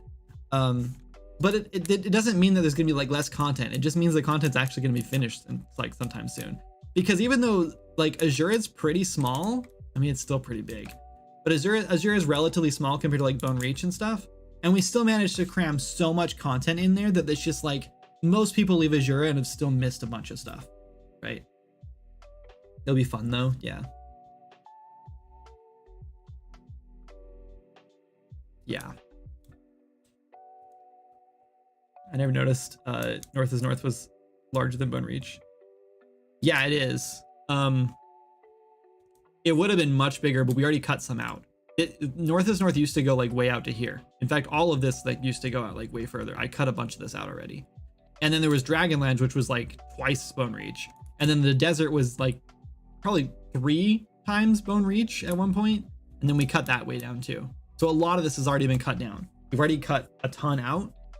And I'm sure we'll be cutting more out. But like, I'm going to wait until like, the problem is like, I would like to just wait until, sorry, hold on. Let me catch up on chat because I'm being pinged. Okay, maybe 3 times. Even the start. Now it's time to put some orc fortifications and boulder traps. YouTube stream is like 10 to 15 seconds behind as well. Yeah, YouTube stream is really far behind. Oh, you know what? Actually, I bet this stream is also behind by 2 seconds because I had to change that to do the Steam stream I did the other day. So I will fix that after the stream. I had to put like a 2-second delay on. It's really dumb. I might just leave it if it's not a big deal because that way I can also multi-stream to Steam if I want to. We'll see. Even the starting island is big. I still haven't done exploration of that. Yes. Yeah, even the tutorial's pretty huge.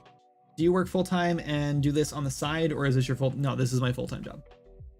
I've been working on this game for 3 years. It's been, sorry, hold on. Been working on this game since 2017, so we've already passed. We just came up on 6 years. We just hit 6 years on the 5th of this month. That's like when I started, like the first time I opened the project. I started working on it, well, technically full-time then because I was a stay-at-home dad at the time, going to school. But we launched the game in September 2020. So it's been out for 3 years, 3 years and a month and a half now. And so we've been making a living off of it, me and my wife and I, since then. She quit her job just before launch, I think. I don't remember. She's going to come in and tell me right now. She's going to show up any second and be like, oh my God, we talk about this all the time. This is when I quit. And she's going to, yeah, she's already rolling her eyes. I can tell. I can feel it. I can feel it. Anyway, she'll come in and tell you in a minute, I'm pretty sure.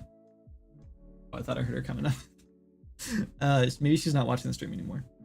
Anyway, but yeah, I work on this full time and I've been making a living on it full time for the last 3 years. But because it's an early access and it's taking way longer than we thought to finish it because we keep adding stuff to it, the game is taking a long time to release or to get to 1.0. And so we're not making as much money as we used to. And so we are starting to like we had a team of 5 people like a while ago, like 6 months ago or so. And then we had to cut them all loose. Now it's just me back down to solo dev because we couldn't afford them anymore. So it's kind of rough right now. Can't you somehow let the community build the map? I wouldn't trust the community to build the map. I love my community, but yeah. There could be ways to do that. And we could do like mod support too. I've been looking into mod support a little bit lately or recently, and we could definitely do that too, but I wouldn't trust really a lot of the game development to like just hand it to our community. A lot of the players are not developers, first of all, and second, like even the players who are developers don't like have the same vision for the game that I do. And I feel like if sometimes players think that something is going to be good and then it's not good, right? If you let players have what they think they want, it's often not actually what they want. If that makes sense. But we could do something like that if I really wanted to.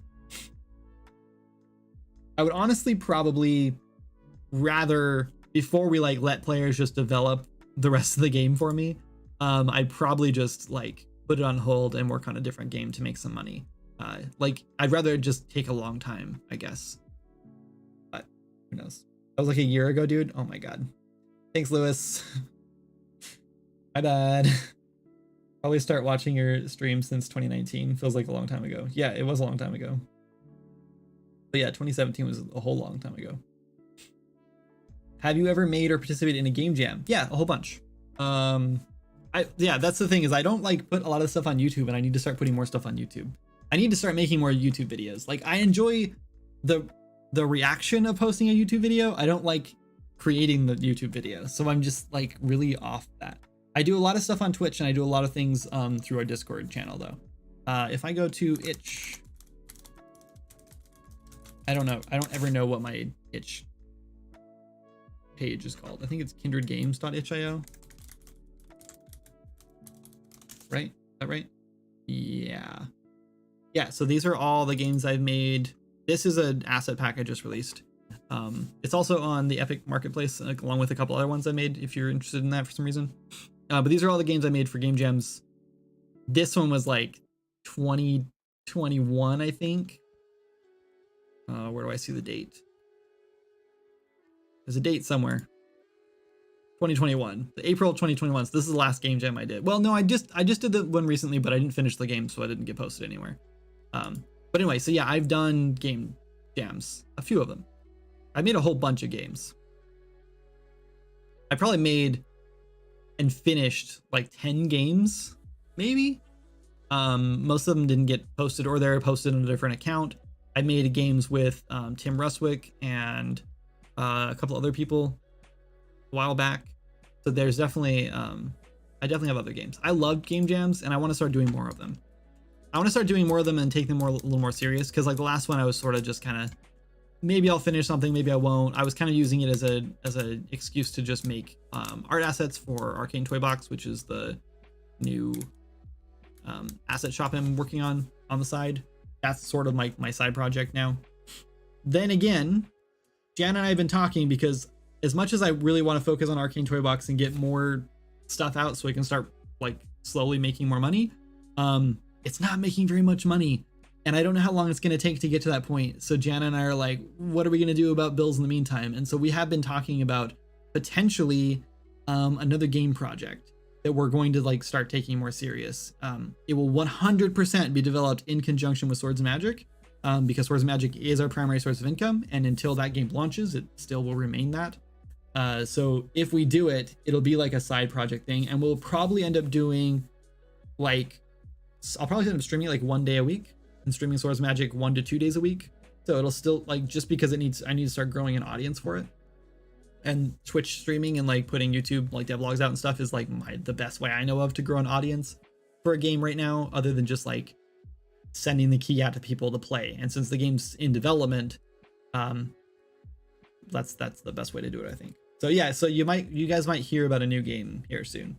We have an idea. We have a game that I've sort of started prototyping on in my free time, mostly on the weekends right now. I played this game at the beginning of the year. Hold on, I missed a message from a while back. You really will scale down the physical land? Not scale down the physical land, just cut back on it. You basically just go in and like carve out like parts of it. There's just it's just like it's all just generated. So hold on, I'm sorry. I'm getting really distracted. So when me and Maz first started this, I went in and I drew out like the shape of the map, right? I drew like the little area here for Azura. I drew like the Bone Reach. I drew like this area, Dragonlands. It was kind of like this cool like helmet looking shape. Other people saw other weird shapes in it, but that's just like the nature of shapes, I guess. Like random shapes. Anyway, and then Maz went in with, I think, World Creator. I don't remember what he used, and he just added noise to it. Just added like random noise. So that's what all these like mountains and stuff are. These are all just like randomly generated like landscape noise. It actually, a lot of it had like this kind of stuff on it, like this terrain texture on it. And then I went through and smoothed a lot of it out because I thought it looked really bad. I don't know why I wasted my time doing that for all this, but I did. I just used like a massive brush. Anyway, and then I went in and painted out like the areas. So I was like, okay, this area is gonna be Bone Reach, and I painted that all like brown, etc. So it's not like any of this is designed. This is all just randomized.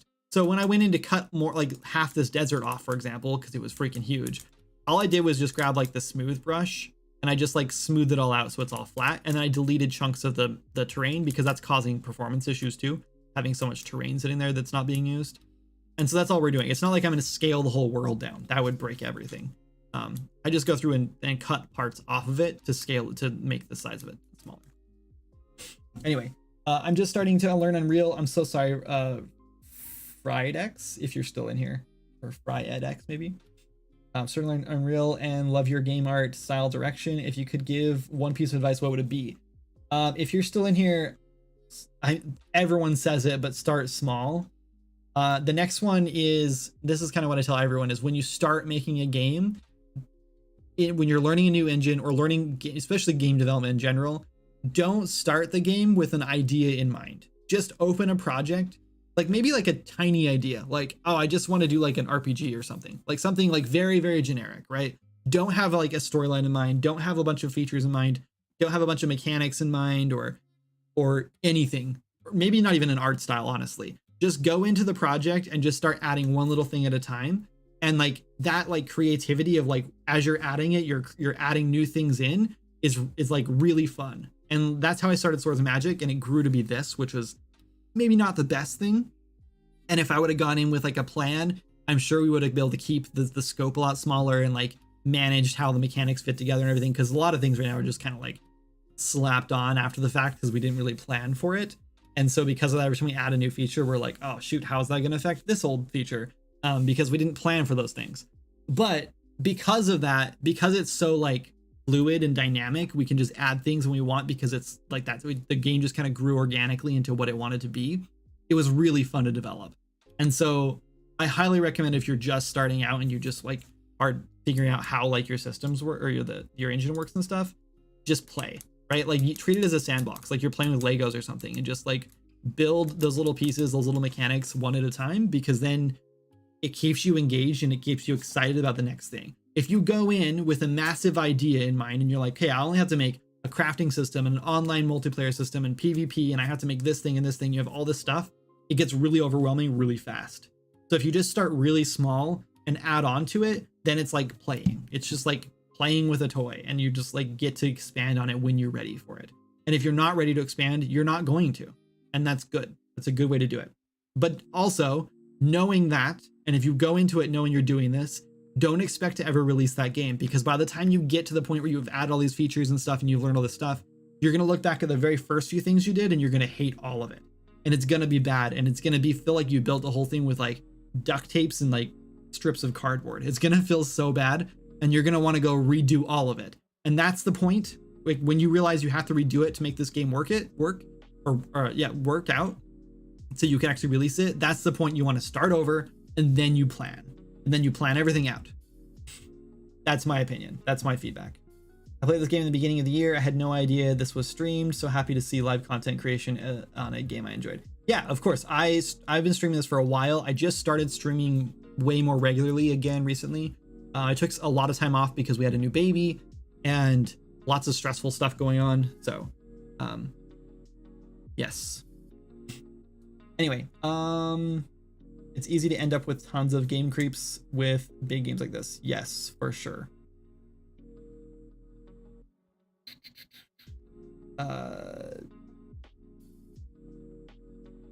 You know, if Cass would be able to do that, you would have chicken statues and cat statues. Yeah, exactly.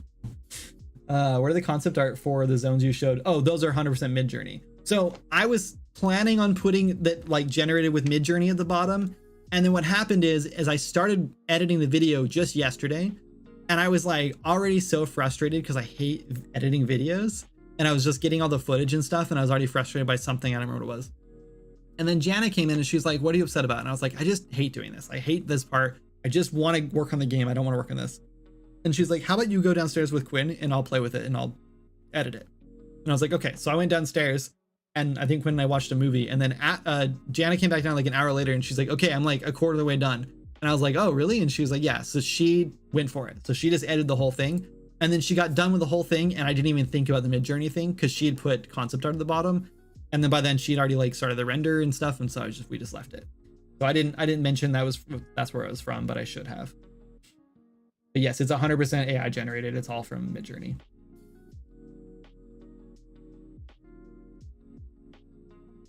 What in the second eye? What?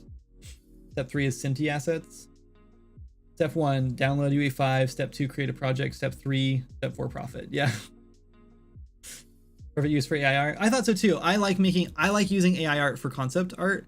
Not gonna lie, I actually used AI art to generate some packaging art for my game assets that I sell. So I sell the game assets that I made fully from hand, and then I put them in like a toy packaging, right? And then because I need art for that packaging, I've used Midjourney to generate like AI, or not generate AI, sorry, generate images for it. And then I slap it on there and then Photoshop it to how I want. So it's just like, it's very subtle, and it's not really a big part of the asset at all, but it's just there to help like sell the idea that it's in a package. And it saves me a ton of time having to draw a bunch of like packaging art that is not really necessary for what the asset is, because it's a 3D model and the AI art has nothing to do with it. So I've been using it for that. And then I also, the majority of what I use Midjourney for is like generating concept art and getting ideas. I've used it a lot to like generate like character ideas and creature ideas and stuff like that. I've honestly never really used it for like something that's probably worth paying the $10 a month for it. So I end up canceling it all the time. Like I cancel it, and then I will pay for it again when I'm like, oh, I want to use it for this one thing. And then I'll usually end up forgetting to cancel it, and I'll pay for it for 2 months, and then I'll cancel it for like 3 months, and then I'll use it again. So every time I come back, it's like so much better than it was the last time too, because they keep adding more improvements to it. However, I do use GPT almost every single day now. Like I've been using that for a while, and I use it for game ideas. I use it for really anything. Like there's so many things now. And now that I have the app on my phone, and it has like audio now, so you can like literally talk to it like you would like a Google Assistant. So you can just push the button and just ask it like whatever you want. It's so cool. I can't wait till there's like the Google Assistant apps, like the Google Home and stuff, have like better AI related tech. What else have I missed on YouTube now? It's so hard to keep up with chat today. I watched your channel since you first posted Swords of Magic and stuff. I can't believe how much the map has grown since the starting dock area. Yeah, it's huge now. The very first like alpha build of the game forever ago that was all single player was like literally the same size as like this zone. Like the whole world was like the same size as this zone. Not even that. It was probably smaller than that. But yeah, it was like one little tiny town, and then like the town had like 4 buildings, I think. No. What did it have? It had one building you could buy, and then it had like a stables. It did have one building that was like the blacksmith shop. And it was like a house too. And then there was I think there was 2 more buildings. Maybe it had no, and then it had no, that was it. I think it had 3 buildings. And then it had a little like stall. It's like 4 buildings. That was it. And then it was like a little tiny like Windless Woods area you could explore, and then when like that took like an hour to explore the whole thing probably. And then when you were done exploring that, you went right into farmlands. And then from farmlands, we had actually done the cemetery, but it didn't have a name then. It didn't have a story or anything at that point. But we had a cemetery that wasn't quite done yet. And then Alarin City was also done in the single player version. So like most of the game world was done in like a matter of like 6 months in the single player version, because it was so small and like so like tightly packed with stuff. And that was the whole plan for the game, was like to keep it small. And then when Maz and I started this over, that's when he generated like a whole world, and it was way bigger than we wanted it to be. But I was like, he kind of helped, we kind of convinced each other that we wanted it to be bigger because then we could put more stuff in it. And so we decided to keep it that large. And honestly, that was probably one of like the biggest mistakes we made when starting the game over, right next to probably adding multiplayer. I think multiplayer saved the game, but at the same time made it so much harder to make. Am I leaving soon? No, probably another hour. We'll see. Protecting players from themselves is really hard. Yeah. Does that mean you have hosted a game jam before? I've hosted a couple of game jams. Yeah. Are you going to continue streaming on YouTube then? Yes. Also, a new game is really exciting. Yes. Agreed. Managing polygon count is hard. Yes. Not so much for 3D modeling, because I've been doing that since 2014 when I started in school, and I have a degree in game art and animation. So I'm pretty good at like managing poly count with 3D models. I'm actually really good at keeping like the density good across all like art for the most part. We have a little bit of an issue here because we scale up our mountains so big to fill in the area. And we also, some people on the project really like small, tiny things. And so they scale them way down to make them furniture things. And so they just get scaled way too large, way too down, or way too small. And then I'm like, they don't match, but we keep them anyway because everyone likes them. So it's fine. But yeah. Do you have a rough estimate when 1.0 will be released? I wish. I'd love to play this game with my friends, but I don't want to convince them to get the game when it isn't in top form. Yeah, so I don't blame you. I totally get like wanting to wait to 1.0. I totally do. The game already has, to be totally honest, if you're asking me, I think it has 100 hours of content in it.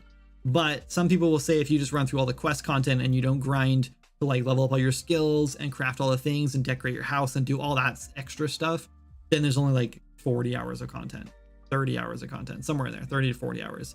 I think for an early access game, that's massive, but it's really up to you. I'm not going to try to convince anyone to buy the game before it 1.0, because I totally understand that. But I will say, I still think that there's plenty of experiences to be had in Swords and Magic with your friends, especially, that it is worth the dollar amount right now. Even though, like, we'll probably be moving the price up to $30 when 1.0 comes out. It's 25 right now. It was 20, and we just kicked it up to 25 recently because the game is freaking huge now compared to what it was when we first released it. So when it hits 1.0, we'll probably move it up to $30. But yeah, I don't know. I still think there's a lot to do in the game, and the only problem I see with it is if you finish all the content, there is a little bit of that, like, it doesn't feel finished to me. Like, you don't feel like you like beat the final boss and the game's over. You don't get credits rolling like that. So I totally get if that's what you're looking for, is like, we finished this game. You're not going to get that for a little while, because I don't want to put that in until like it makes sense. So yeah, I would totally wait if that's what you're waiting for. But yeah, I don't know when 1.0 is going to be released. I'm sure it will not be for at least another year, at least. Probably closer to 2, maybe 3. I don't know. I don't want it to take that long. Like, I want it to be done soon. I would really like it if the game was done like, you know, tomorrow, so I could just start working on something new. Because as much as I love this game and I want to keep working on it, I'm just like ready for something new. But this whole area here is like, we're really considering making this area like the 1.0 launch. Like once this is like finished, that's like 1.0. There's a big boss over here that's supposed to be here, that could work as the 1.0 like boss. Like the game is finished, you've finished the world, you've saved the world, whatever. So we might do that, and then we'll add like the rest of the zones in as like DLC. What I kind of want to do is finish Delver's Pass, which is, we're making good progress on it.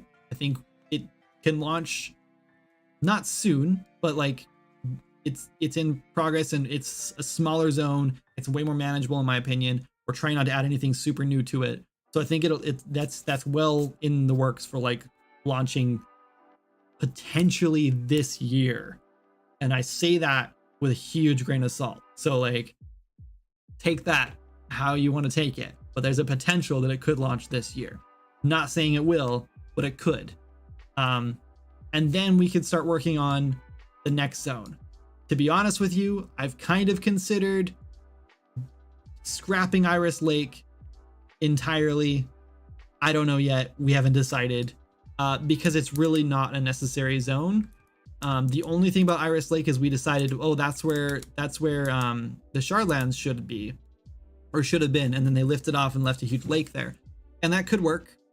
But so could this area, right? Like this could have been the Shardlands. It lifted off and left all this area here.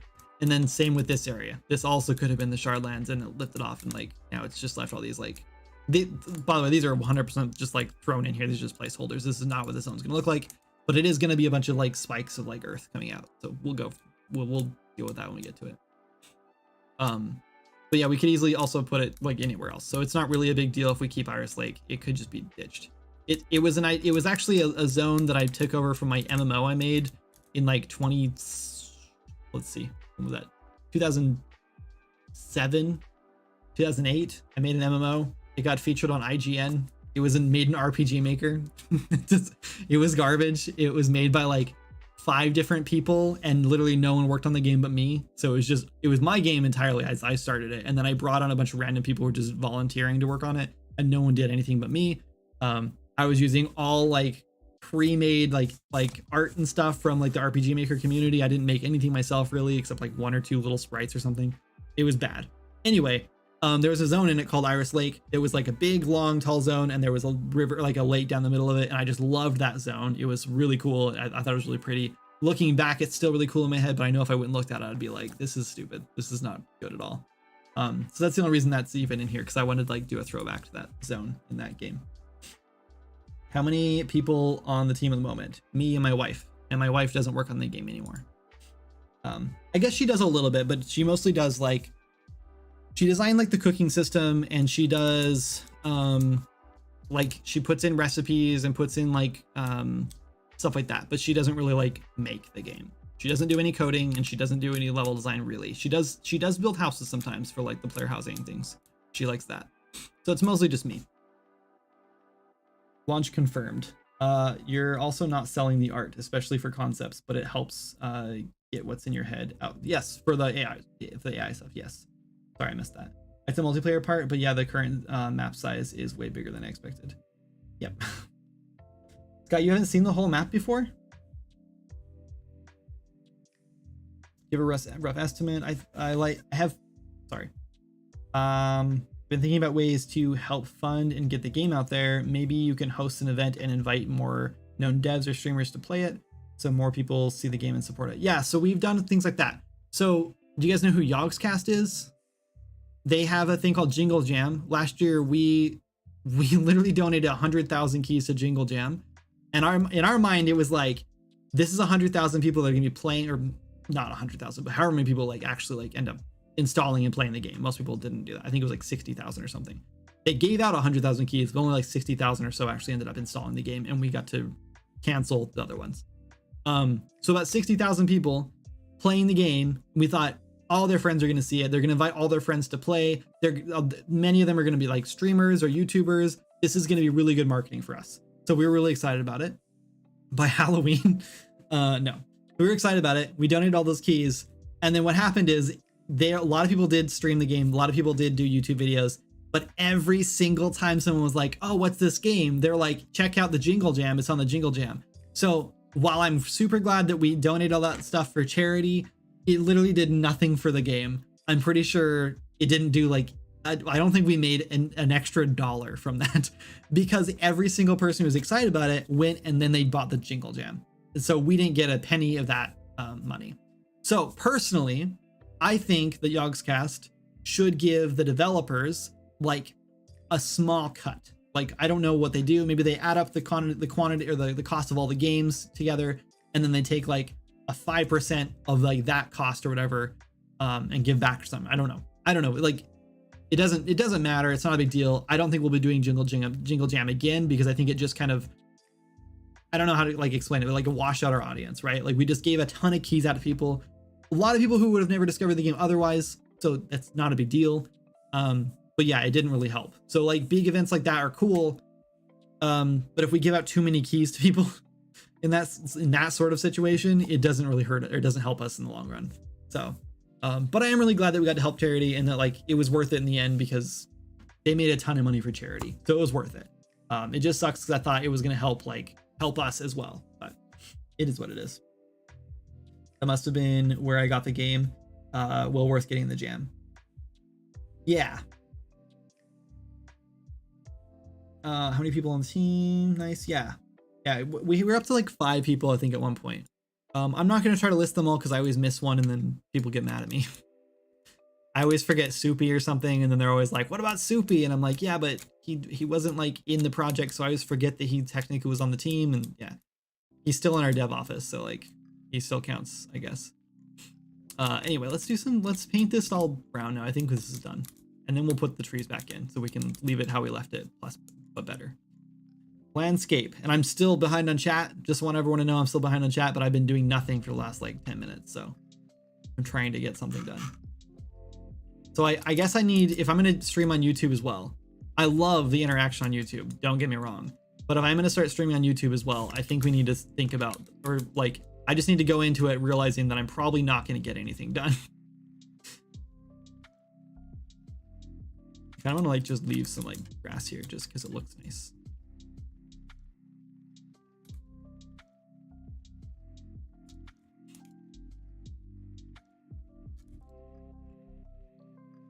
Yeah, maybe not there. But yeah, I would like to do, so I've been actually starting to work on adding or building a new contact list for YouTubers specifically recently on I've just been making like a spreadsheet for it. So we might be reaching, like sending out a whole bunch of new like emails and keys here soon to like all the new YouTubers I've been looking at. So if you guys have suggestions for who I should reach out to and who I should give keys to, I don't know how. I guess join the Discord and tell me. I don't know how else to like leave that information. Or you can message me, I guess, here, wherever. I don't care. Tell me now, I guess. I'm probably not gonna write it down now because I'm trying to get work done. So now is probably not the ideal time to tell me. But you can if you want. If you have like a really good suggestion, tell me, I guess.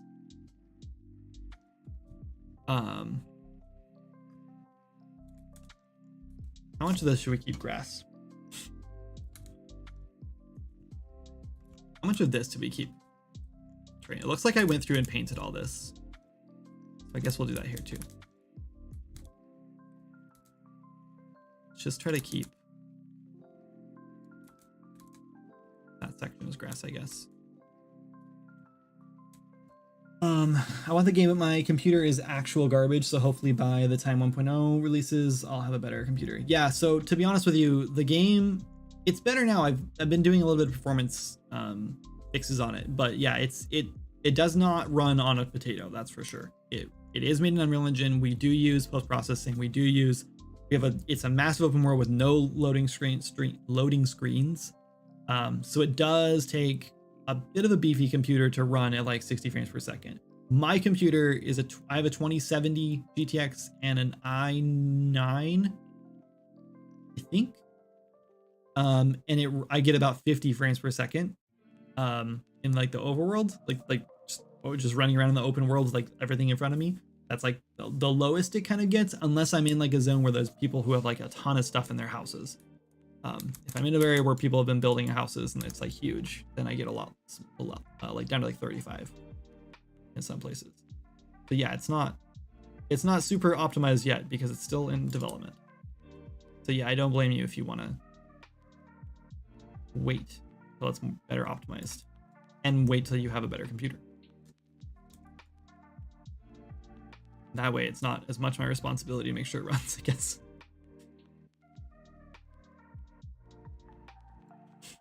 Lowers passed by Halloween confirmed. Nope. Someone's starting a game and you say start small. How many hours of content would be reasonable for a solo dev to keep a project small? I don't know if I would count it in hours of content, because you can make a small game with like repeatable content that can give players hundreds of hours of content, right?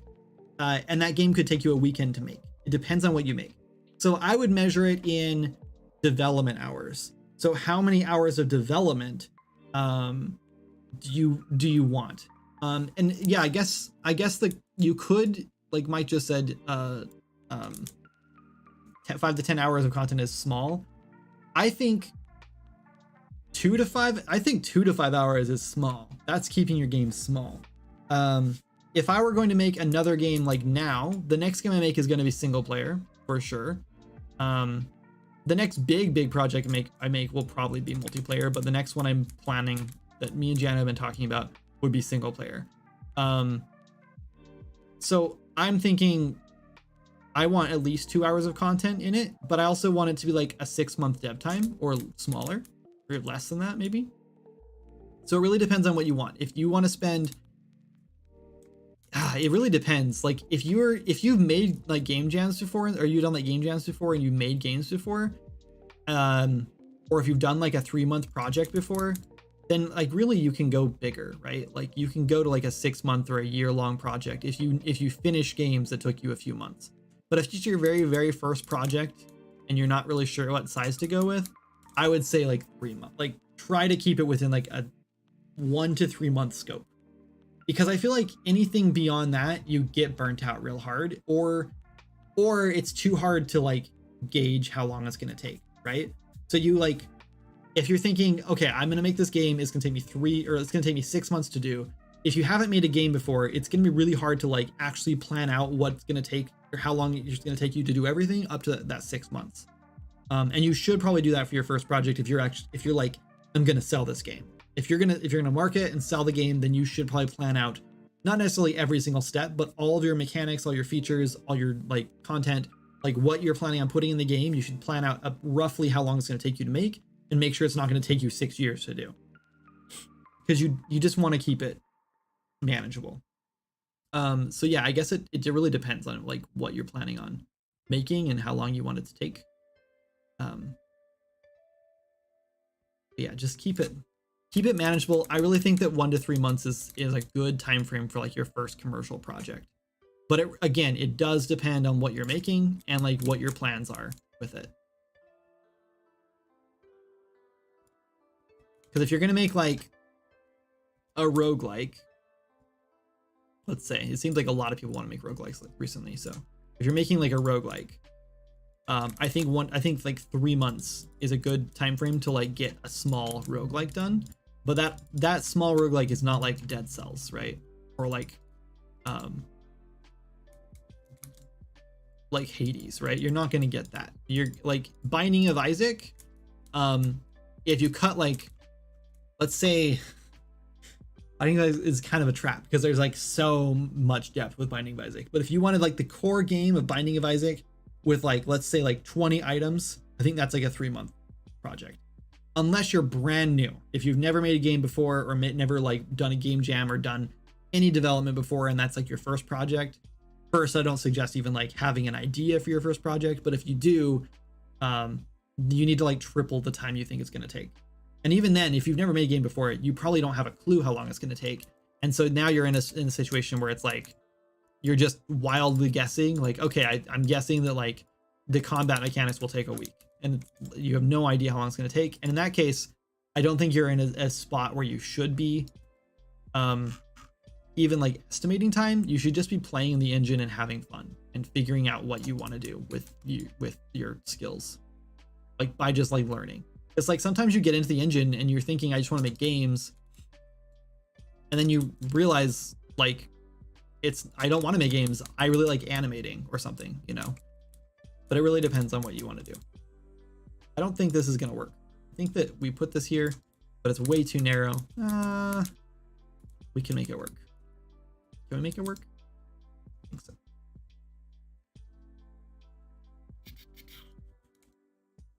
Oh yeah, no, we're not doing distracted there.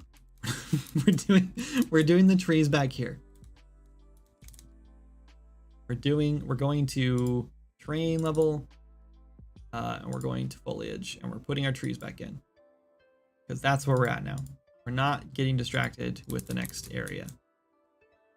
Oh, we can't put grass here. This is a all burnt up. I forgot. As I was painting on this in here, I was like leaving stuff. Can't do that. You guys are supposed to remind me of that kind of stuff. Unfortunately, we don't have like a blackened area. Does anyone know if you can do vertex painting on your terrain?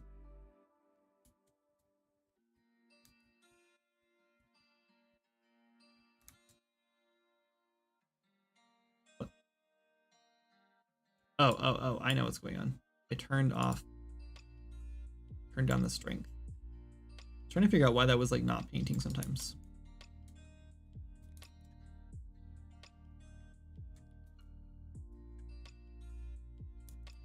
If we can do vertex painting on the terrain, which we can test. How do you do that again? I forgot how to do vertex painting. Mesh paint? I think it might be mesh paint, which means we can't do it. Colors. Paint color. Let's just go like a dark grayish brown. Okay. Yeah, it looks like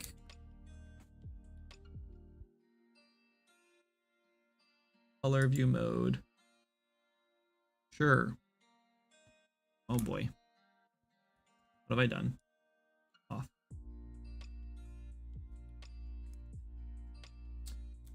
Yeah, it's not gonna let us do that.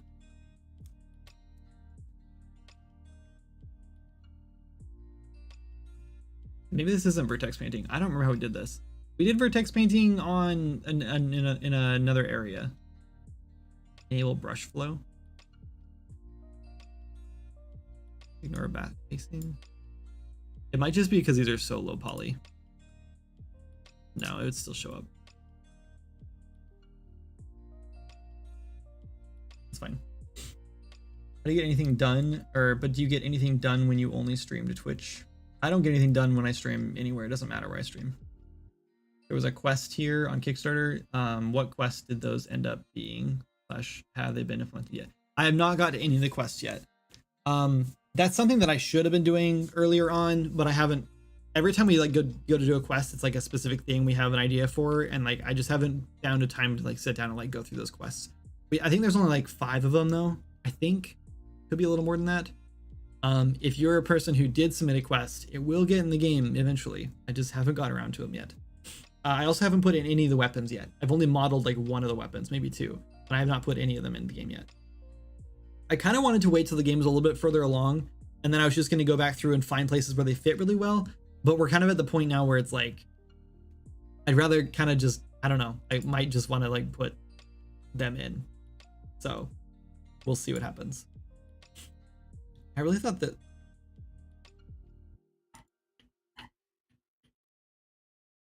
this was vertex painting. Could be wrong.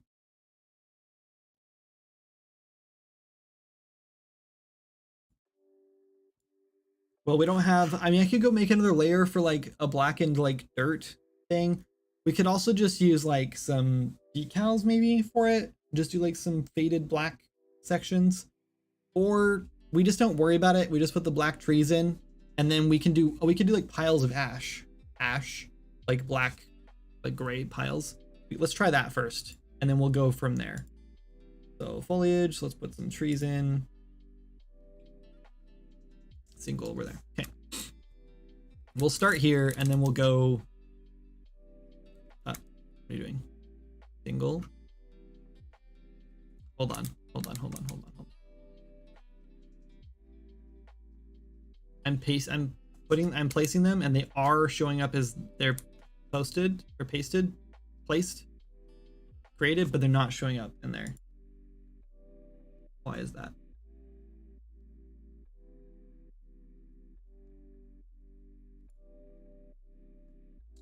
Why? Is this a restart situation? I'm afraid that they're showing up in a different level, but they're not.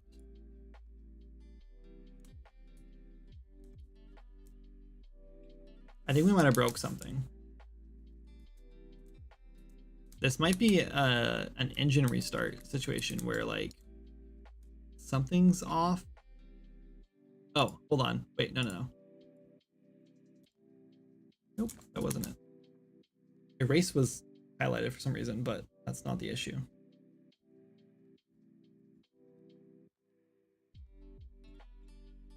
Wait, hold on. There's something else going on then. Because those ones are showing up.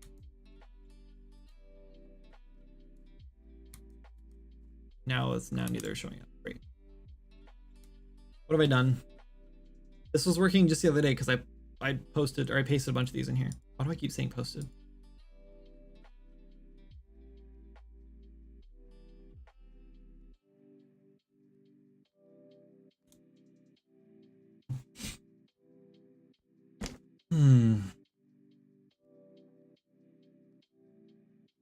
This rant violates ADA codes.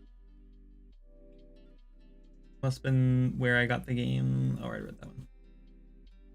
I get some money in. I'll try balance it out by grabbing the supporter pack. I had no idea. Alex gonna give nothing back. Yeah, that's I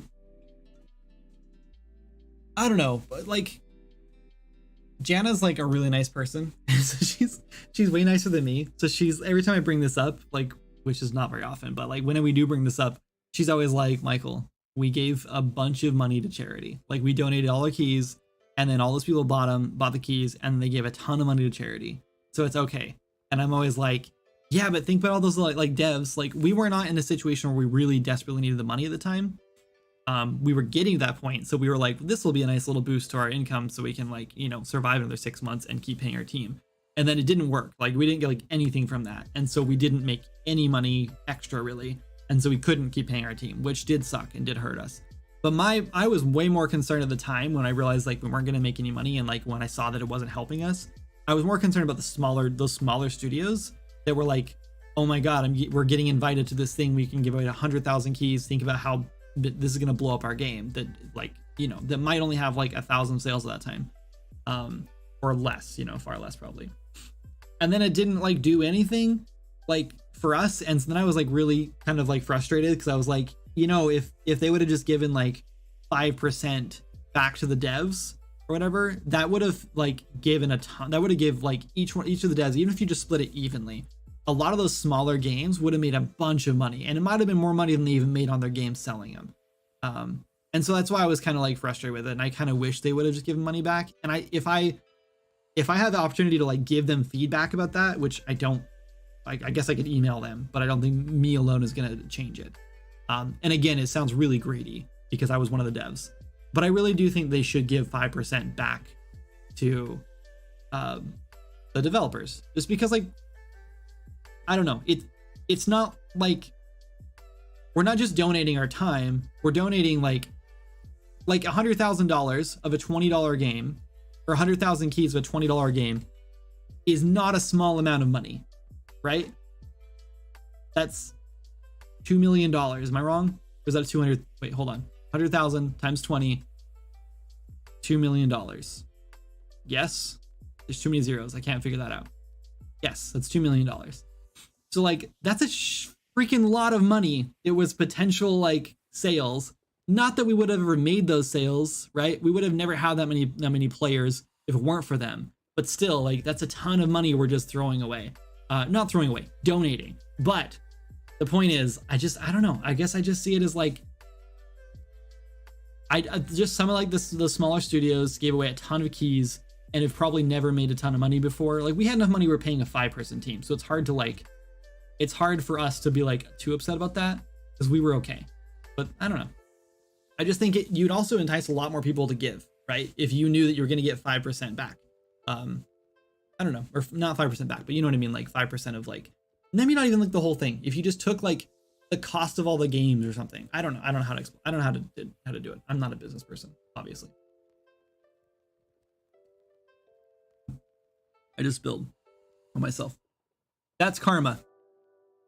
That's karma for me wanting to take money from a charity to pay devs. I hope that's karma. I hope that's all the karma I get for that, because I don't know. It's such a tricky subject. If it weren't like a charity, it wouldn't be that complicated to talk about, right?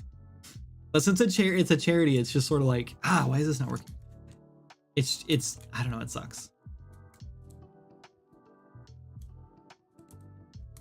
Yeah, I don't know why this is not showing up. I think I might have to, it's not like making like super small, is it? Maybe I broke something. Hold on. Density is fine, radius is fine.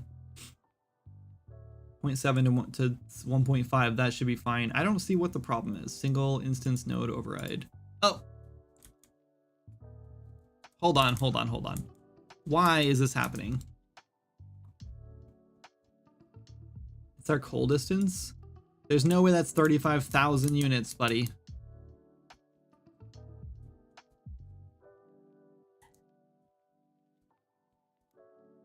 No, there's a bug going on. I don't know what's wrong with this. It's not the coal distance. Why is this not showing up?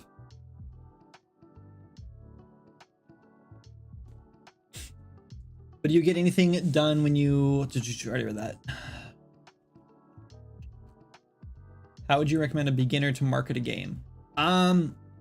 Honestly, I'm not a great person to ask about marketing because we obviously are not doing a very good job to market our game. When I first started by myself, I live streamed, and for the first like 5 streams, I had like 5 viewers, if that, like 3 to 5 viewers, somewhere in there. And then I started working on art and like making my game look better. And when I started doing art, I started getting like 10 viewers, and then pretty soon I was at like a consistent like 15 viewers, and then pretty soon I was at like 20 or so viewers, and I stayed there for a while. But I started growing my Discord that time because people were like, we want a place to like talk about this like when you're not streaming, because like I wanted to post pictures and stuff places. And so I was like, I don't remember what I was posting or whatever, I don't remember, but we decided to start a Discord. So we started Discord, and pretty soon I had like 100 people in it, and I was like, oh, this is kind of crazy with like 100 people in here. So that's how I started, just live streaming. And then my live stream took off, and I started getting like 50 or so viewers. The second I started releasing devlogs. So I started doing devlogs. I did episode 0. It didn't do too hot. And then I did episodes like 0 part 2, kind of like 0.5, whatever. I don't know. I didn't finish all the previous stuff that I'd done on the game already before I started working on like new devlogs. So I had to do 2 parts. So I did 2 devlogs, and then suddenly when I posted that second one, the first one just blew up. It suddenly just got like 80,000 views, and then like the next time I streamed, I had like 80 people in here or something. It was kind of crazy at the time because I didn't know what to think of it. Maybe it wasn't 80, it was closer to like probably 40 or so. But anyway, but I went up to like 30 to like 40 viewers, and that's what I stayed there for quite a while too, and that's kind of where I'm still at now, like back to that. This chat is much more lively than Twitch. I know, it's kind of cool, huh? I kind of like it. Might not be as many people in it, but like it's still like more people talking, which is fun. Anyway, so yeah, like I started getting a lot more viewers because of that. And then so yeah, I would highly recommend devlogs, though it's a little bit saturated now. So I don't know. Everyone says that devlogs are not a good idea to market a game because you're marketing to other developers. But here's my opinion on this, and I think I'm right. Obviously. I think it's really frustrating when people say that, because game developers are game developers because they love video games. like we all play games. Every single person in here has played video games, and we like video games, and we buy video games. So to say you shouldn't be marketing to other developers is stupid, because you are a developer and you're marketing. If you're making a game that you would like, you should be marketing it to people who like the things you like, which is probably game development. And so, yeah, I think people who like, I honestly think that people who are saying like, don't make devlogs, part of that might be that they don't want you in there saturating the devlog like scene for them. So I don't know. I think make devlogs. I'd say keep making them. And keep marketing to developers, because game developers are developers because they like games and they play games. So that's my opinion. Yo, I hear we like video games. It's true. I think we like video games. I could be wrong. Still haven't started streaming because I still don't quite have art in my game. Sky, do it anyway. Do it anyway. I hate to say this to you, but that's just an excuse. And I've done this too, where I like, when I first started streaming too, I did the same thing, where I kept saying, my friend Chloe was the reason I started streaming, because I kept telling her, no, I'm gonna wait till the game's a little further along and you can actually like play it. And she kept saying, no, just stream now. Just literally, are you working on the game right now? And I'd be like, yeah. And then she'd be like, just push the go live button. And so I did it, and I just started streaming just to her. And so her and I were just like chatting, and I would like work on the game, and that was it. And then pretty soon another person would pop in, and I'd be like, what do I do? And I was really bad at streaming at the time because I didn't know what I was doing at all. So just do it. Just go live. If you get 3 people in there watching, that's 3 more people who know about your game and who might wishlist your game. So it's worth it. Just go live. It doesn't matter if your game is like literally just gray boxes right now. Just go live, because it's going to start building a momentum. And those 3 people will come back in to see if you made progress next time. And that is like the biggest thing for me. That's why Swords of Magic launched. I'm telling you right now. Because I had 15 people eventually who were there consistently almost every time I streamed, I couldn't disappoint them. I couldn't just stop working on the game, and I couldn't just move on to some other project like I'd always done in the past, because those people were waiting to see what I did. And when I came back in and I showed them what I did, and I worked on it on stream or whatever, and I got help from them or whatever, like that was validation that the game was doing well and people liked it. And so it became like a feedback loop where I would go live, get the validation I needed to work on something, and then I liked that so much that I wanted to go do it again. And so then I would go live again. So yeah, just go live. Like it's such a good loop. Like just do it. Like live stream your development whenever you can. You're not there to make money. You're not there to like grow a massive audience. You're just there to like slowly start building that audience, and then you can take it other places, right? Like once you've started live streaming, then you can always like slow down on live streaming too, and like work on a devlog video. And then when it like starts working, when the devlog starts working, whatever, then you can post on your next devlog and say, I'm going to go live this week and we're going to work on this thing together. And then you can build your Twitch stream or your YouTube stream, whatever, from that. And then you use the same thing where you tell all your viewers on YouTube or Twitch, whatever, hey, like go check out the new devlog I just posted. And you can just feed off of that. You just start building all these audiences and you start funneling them all to a Discord or wherever you want. That's how I marketed Swords of Magic. And then we got to the point where we got like 6,000 to 7,000, 8,000, 10,000 wish lists, whatever it was when we launched.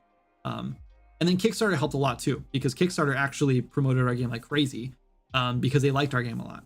And we struck a chord with somebody in at Kickstarter, and they like pushed our game. So I also highly suggest that if your game is Kickstartable. Anyway, not really related to what you're currently working on or anything, but how are the skill trees coming along, and what kind of changes can we expect for melee combat? Good question. So skill trees, we have, let's see which ones we have done. So I have the druid. Is the druid done? No, the druid's the new one I was just working on, right?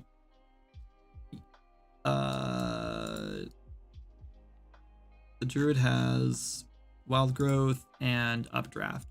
The druid is done, I think, unless there might have been a bug with it, but all this needs to be changed because this is all just like a copy of the mage tree. And then these icons need to be redone because these are copies from, this is from hunter, this is from mage. But basically the druid tree is done. The hunter tree is done. There's probably bugs with all these. They'll need to be fully like tested out and everything and like polished up. But as far as like fun, like the foundations of them, they're done. Mage is done. Mystic is not done. I don't remember if we did Mystic or not. I think Mystic is half done. I think it needs to be redone. No, I think Mystic is done. I think Mystic is working. You only get one thing in the Mystic tree, but I think it's working. We might need to do more with it. The rogue tree is not done at all. It's just a duplicate of a hunter tree. And then the warrior tree is also, is it done? It's half done. So yeah, we're almost there. It's like they're almost done for the first, hold on. Let me back up a little bit. When I say done, I mean the first level of them. Like we're thinking about releasing just the first level, which will be like level 10 skills.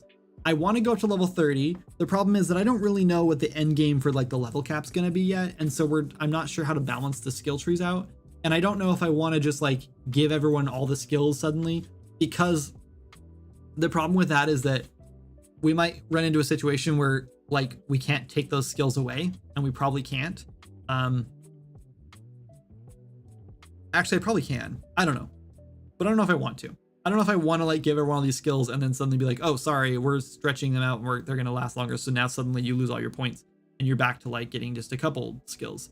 So I don't know if I want to, I don't know when I want to release them. I want a little more of a plan first, but they're coming along, and we're still going to release them in chunks. So you're probably going to get like the first stage and then the next one. And maybe with this zone, we'll get some skills out. We'll see, but it'll be a little bit. You went in knowing the deal though, no? Wait, hold on. I went in to Yogscast knowing the deal? Yes, I did. When I'm talking about the Yogscast thing, the problem with it, it's not like I went in expecting to get paid. I went in expecting for 100,000 new players, approximately. I expected anywhere between like 50 to 100,000 new players to be playing our game, and then their friends saying, yo, what are you playing? Or them streaming it and then promoting the game, or them playing, like doing a YouTube video or whatever and promoting the game. And I expected all of that would bring in more players, more sales, more people knowing about the game, right? More eyes on the game. The problem that I did not foresee, and this is just a me problem, is that all those people that came in and saw the game and were like excited about it, they would say, yo, cool, love this game, what is it? And then their friend, whoever was playing it, would say, it's great, it's called Swords of Magic and stuff, go get it from the Yogscast Jingle Jam bundle or whatever. And then Jingle Jam made more money. Great, I'm glad they made more money. The problem is that we just didn't make any more money. So that was the problem. And it's not really a problem, right? It was a good thing. It just sucks because we were expecting to make some sort of money from it, and we or some sort of progress, I guess, toward marketing our game. And it didn't really do any good to market our game. The only thing is that it did do, and I'm not complaining about this at all, because it did give us a lot more players, and we do have a lot more players. We did have a lot more players like consistently right after that for quite a while. And that was awesome. And like, all in all, we helped raise a bunch of money for charity, and I'm not complaining about that. So we did know the deal going in. I wasn't expecting for them to give us any money, but I do think going forward, after seeing how like the results and how it like didn't really affect our game sales and it didn't really affect our studio at all, I just think it would be really beneficial, and it would get them more higher quality games and more games, and also just like help out the developers who worked hard to make these games if they just gave like a very small percentage back to the developers who donated. Because without the developers, this wouldn't happen at all. And I just think that, I don't know, I'm a little frustrated too, because we were also told that we were going to be streamed several times. Well, okay, hold on. We were told that we were going to be streamed during the Jingle Jam, and then they actually ended up streaming our stream before the Jingle Jam started, so they didn't have near the audience they would have normally. Not that it matters, because all those sales would have gone straight to Jingle Jam anyway, so it wouldn't have promoted us in any way or helped us really, so it doesn't matter. But I don't know, I guess I don't know where I was going with that. But they streamed us beforehand, and then it didn't really, no one played our game again after that. And it really sucks, because they were talking about how they wanted to use our game as a series to play multiplayer, because they really liked it. And so they were planning on turning it into a series and doing more of that. And they talked about that on their stream. And then that never happened. And we even reached out and we're like, hey, if you guys want to do that, send you more keys, whatever you need to do, whatever you need, we'll promote it. You know, we'll get our player, or we'll let our players know to come watch, whatever, et cetera, et cetera. And then we never heard anything back too. That kind of sucked because they like hyped it up a little bit and then never followed through. But you know, they're busy. I get it. They have a lot of stuff going on. They had a lot of games. Anyway, this is just me complaining about dumb things that aren't worth complaining about. Because like, again, at the end of the day, the whole thing is for charity. And so if they give 100% of that money to charity, fantastic. And I don't think that they take any money of it, I hope they don't. If they do take some of it, then yes, they should be 100% giving back to devs. And I don't think devs should work with them anymore if they don't. But if they're not taking a dime of it and it's all going to charity, then fantastic. Then let's just keep doing it. It's not a big deal. Anecdotal, but I'm not a dev and bought because of the devlogs. Cool. Yeah, so that's another thing is like I think players are starting to like find devlogs as well. I don't think it's just devs that are watching devlogs anymore. Yeah. Also, we ran some YouTube ads early on and I do think it actually did get a lot of attention. And we actually should try it again. We're just kind of in a state where we don't really have the money to run any why can't I select these? Oh. We don't really have the money to run any YouTube ads now. What is going on with these things? No, I didn't mean to do that. Actually, yeah, that's fine. Let's go here. But last time we ran YouTube ads, it was, so that's working just fine. The mesh is not broken. It's just the stupid thing. Anyway, it was when we had like the full team, and what we kind of discovered is that like whenever we ran ads, we paid out of our pocket, me and Jana did, to run the ads. Oh, I just freeze the engine. The engine's like, how dare you try to delete a tree?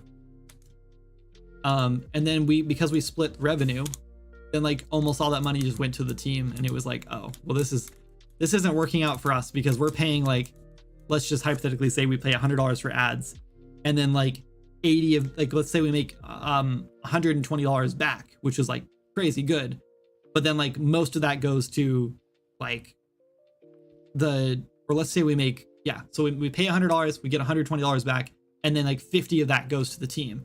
Well, now me and Jana are left with like $70, and it's like, wait, hold on, we didn't make any money from that though. Like, we're literally just giving our money to the team. We may as well just pay the team more money at that point. So it didn't really work out in our favor at all, because that's just how our revenue split worked. So we couldn't run ads anymore, which sucked. Like, I don't know, the only way we could have run ads is if we took it off out of the income before we paid the team, I guess. And then they would have like also been paying for the ads, and then it would have worked. And we could have wrote that up probably, and I'm sure they would have been fine with it, but we didn't do that.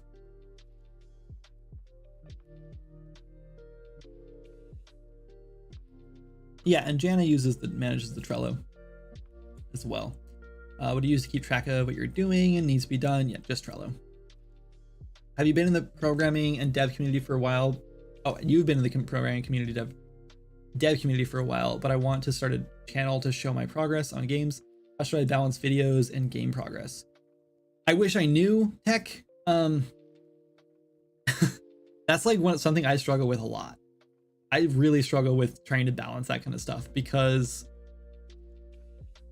I don't like making videos, to be honest. Like, I just don't enjoy that. Like, I want to make games. I want to make art. I want to make games. I want to program. Like, I want to just make cool stuff. And lately I've been enjoying making art and then like selling it so other people can make games with it, because I like that too. But like the YouTube video thing is like the one thing I've never really been interested in. I've never really been interested in like film or like media of that sort ever. And so yeah, it's hard for me because it feels like every time I take like 2 days or whatever to sit down and make a video, I feel like I'm like wasting time that I could use developing the next area or like the next feature or whatever. So I wish I knew how to answer that. I'm struggling to figure that out too. So all I've really figured out now is like just schedule time for it. Like schedule, like block out your schedule. Say, okay, Friday is all I do on Friday is video work. So whatever it is, even if you're just like recording your screen working on the game, then do that on that Friday or whatever, right? Like just schedule yourself a day or a few hours every day, or however you want to do it, whatever makes sense for you, to make sure you have time to do that video work. That's what I would say. And just lock yourself into that schedule. YouTube ads were expensive but effective. Yeah, I think we should do it again. We're just gonna have to start really small, and then hopefully, you know, it makes enough money that it was worth it. Maybe we should do that for Frostfall. Maybe we should try running ads for Frostfall. That could be kind of fun. I mean, it wouldn't be, the running ads part wouldn't be fun, but it would be fun to get new players in and like have ads running, because that would help. Sky, I would watch your stream too, by the way. Been listening for a little bit, and this is all pretty solid advice, especially the just do it part. Yeah. Yeah, I mean, it's pretty easy just to tell people like, yeah, just do it. But really that's what it comes down to. When Swords of Magic got close to release, we were like, so we released September 8th, 2020. Yeah. We got to the point where we're like, okay, we're ready to release the game. But the game's not ready. Like, it was like we were not ready to release the game. And Moz and I especially were like, there's so much we need to do still. We need to fix this, we need to fix this, we need to balance this thing. There was just a lot to do. And we were like really close to like just delaying it. Just being like, we need another month. We're gonna delay it a month. But Jana, luckily, was not really like super involved in the development at the time and didn't see how bad the game was. Like, I think that me and Maz were like way too close to it to see that there was any sort of like value there. But even standing back, like looking back on it now, I still think it should have been delayed. But Jana forced us to release it anyway. She's like, she would not let us delay it, and she just kept saying, nope, we're not delaying it. You promised this date, you have till this date, you've got a week, I guess you're gonna crunch. So we crunched like crazy. And we released it. And honestly, I think if Jana wasn't in the picture, like basically forcing us to do it, I think we would have delayed it and delayed it and delayed it. And I don't think it ever would have launched. I honestly think that we would have just found more excuses to delay it over and over and over again until someone either forced us to launch it or we just gave up on it. Like, I don't think it ever would have launched. So yeah, to be honest, I think you do just have to bite the bullet. You're never going to be ready. Like, you're never going to be ready to do your first live stream. You're never going to be ready to launch your first YouTube video. You're never going to be ready to launch the game. You're never going to be ready to start your first game. Like, and I learned this as a parent too. Like, this is kind of a cliche, but you're also never going to be ready to be a parent, but sometimes it just happens, right? And you're just like, well, I guess I'm a parent now, and you have to just deal with it. And I think that happened to us.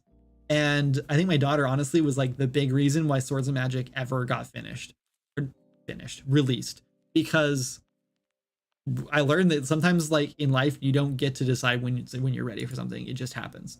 And so Swords of Magic was one of those things. Should have done a net rev split after business costs, including a chunk for marketing. Yeah, we should have, but then they wouldn't have made any money. We did kind of do that, Summon. It was net revenue. It's just we didn't do after business costs, and because we didn't think about business costs at the time.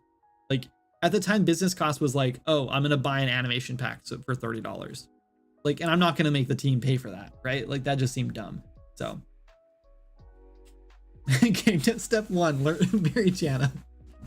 Sorry guys, no one else can do that step. It's too late. That was a one-time thing that only one person got to do that step. I think that's why our $1 jam was so good, just getting that first thing done and out there. Yeah, I agreed 100%. I've been thinking about that jam for like years, and I have a lot of random ideas like that I'm always like, that'd be a really good idea, and then I just file it away somewhere and I never do anything with it. But that was one of the ones that I'm really glad we finally did, because that's something that I've always thought about, is like, since it took me 15 years to launch my first game, like actually launch it, like commercially launch a game. I made games and I finished games and I released them for free, but I never thought that any of them were worth any money, and they weren't, probably. But I like would cancel every single game that I ever like started working on. Like, I'd get to the point where I was like, cool, this is going really well, and then as soon as I realized like, oh no, this is going really well, I might have to release this someday, I would find a reason to stop working on it. And so yeah, it just, I don't know, it didn't go super well for me with all those games. And so I think that like having a kid made me realize I had to like actually finish things. I don't know, I'm just really glad that the game actually finally released. Anyway, sorry, I lost track entirely. This is what happens. I like start thinking about what I need to do next, and then I lose my train of thought, and this is why I cannot talk and work at the same time. It's bad. It's bad for me. Anyway, the $1 jam was nice because you actually had to like, the goal was to make money, not necessarily release a game, which probably made all the people who think I'm just in this for like money. Probably made them all realize like even more that I'm just in this for money, when I'm definitely not. But you keep having another person pop into the Discord saying they made their $1 and they were so excited about it. Yeah, I love that. It's just, I remember for me the first time, I think it was Isabel. I released Isabel. It like blew up. It was like all over YouTube. Markiplier played it. Jacksepticeye played it. It was just freaking everywhere. And I remember like after all that happened, I was like, oh my god, this is crazy. And I remember seeing on the email, I got an email saying you sold Isabel, and I was like, what? And I went in and someone had bought it for I think $10, and I was like, oh my god, I can like make money on games. Like I can actually do this. And that was kind of like the floodgates for me. That's when I realized like maybe I actually could make money. Maybe I should actually do this. Before that, I never made like a dime. No, you know what? I think I did. I think I made like, nope, I remember now. So I made a Flash game a long time ago, and the plan, you know what? I'm just gonna cut the spot out. The plan was to make the Flash game to sell it to a publisher, which was kind of like the thing to do with Flash games at the time. Is you'd make a game and then you reach out to like Armor Games or whatever big publisher you could find, and someone would pay you money for it, basically, to put it on their website. And so I did that, and I don't remember the publisher, some little no-name thing, and they wanted to pay me $100 for it. I was so excited about it. I was like, oh my god, I'm actually gonna make money from this, and then I'm gonna turn around and make another game, like make money from that one. This is gonna snowball my game dev career. I was super stoked. But then they were like, but also I need you to fix this and this and this and add this thing, and you need like a checkpoint system, you need to do this. And like they just wanted all these things changed. And I was like, that's gonna take me another week. Like it's gonna take me a week of development time. I already spent like a month on this game. And they're gonna give me $100 for it. One time, flat fee, $100. And now I have to spend 5 weeks on this game. And so I like started calculating how much money that was gonna cost me. And I just basically wrote him back and told him to screw off. Because it just was so much money, like, or so much time that I had to spend on that, and it was not enough money at all. That was the first time I ever like actually like could have made money on a game, but I backed out of it. And I think that probably like opened the floodgates for me, where I was like, oh no, this game's like getting close to where it could actually be like released, and then I would just give up on it. That was probably that one bad experience where it was like, it's not worth my time. It's not going to be worth it. It's going to make like $100, and I'm not going to make any money. And as much as like I went most of my game dev career like trying to like make games and stuff, thinking that it's not about money for me, at the end of the day, if you want to do this for a living and you want to like keep doing this, you do have to make money. I think anyone who's like coming into game development thinking like they're gonna get rich is delusional, and they probably shouldn't be making games.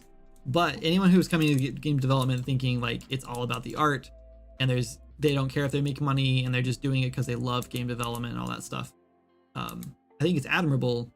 But I think if you plan on doing this for longer than like one hobby project, you're also delusional, because it's expensive to make games, mostly just because they take so long to make that you have to like you have to buy groceries while you're making them. You kind of need to feed yourself, and maybe your family. Some people have families. I still like this like switchback here, but I don't know what to do with it. originally this like looped around and went back down this side of the mountain right here. So it was like a big circle you could take. But that's been blocked off because of we don't want to reveal this next zone yet. And that's something we need to keep in mind. We can't do any content like on this wall, like no caves or anything, because this is all going to be deleted. Eventually this right here will be the pass. It's like all of this area right here, not the pass. This area, the pass. I mean, maybe, I don't know. Maybe this should be the pass. We can still delete that, I guess.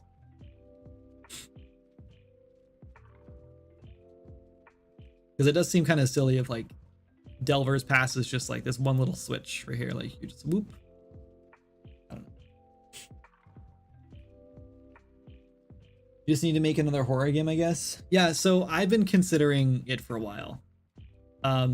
Actually, do you guys know who Worka is? Who's making, oh, I cannot think of the name of the game.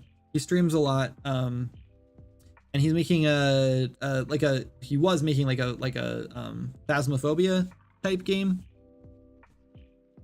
I think it's directly inspired by Phasmophobia, but he was like trying to do a much higher quality one, like a more polished game, and like I'm assuming add more features and stuff. And he made some good progress.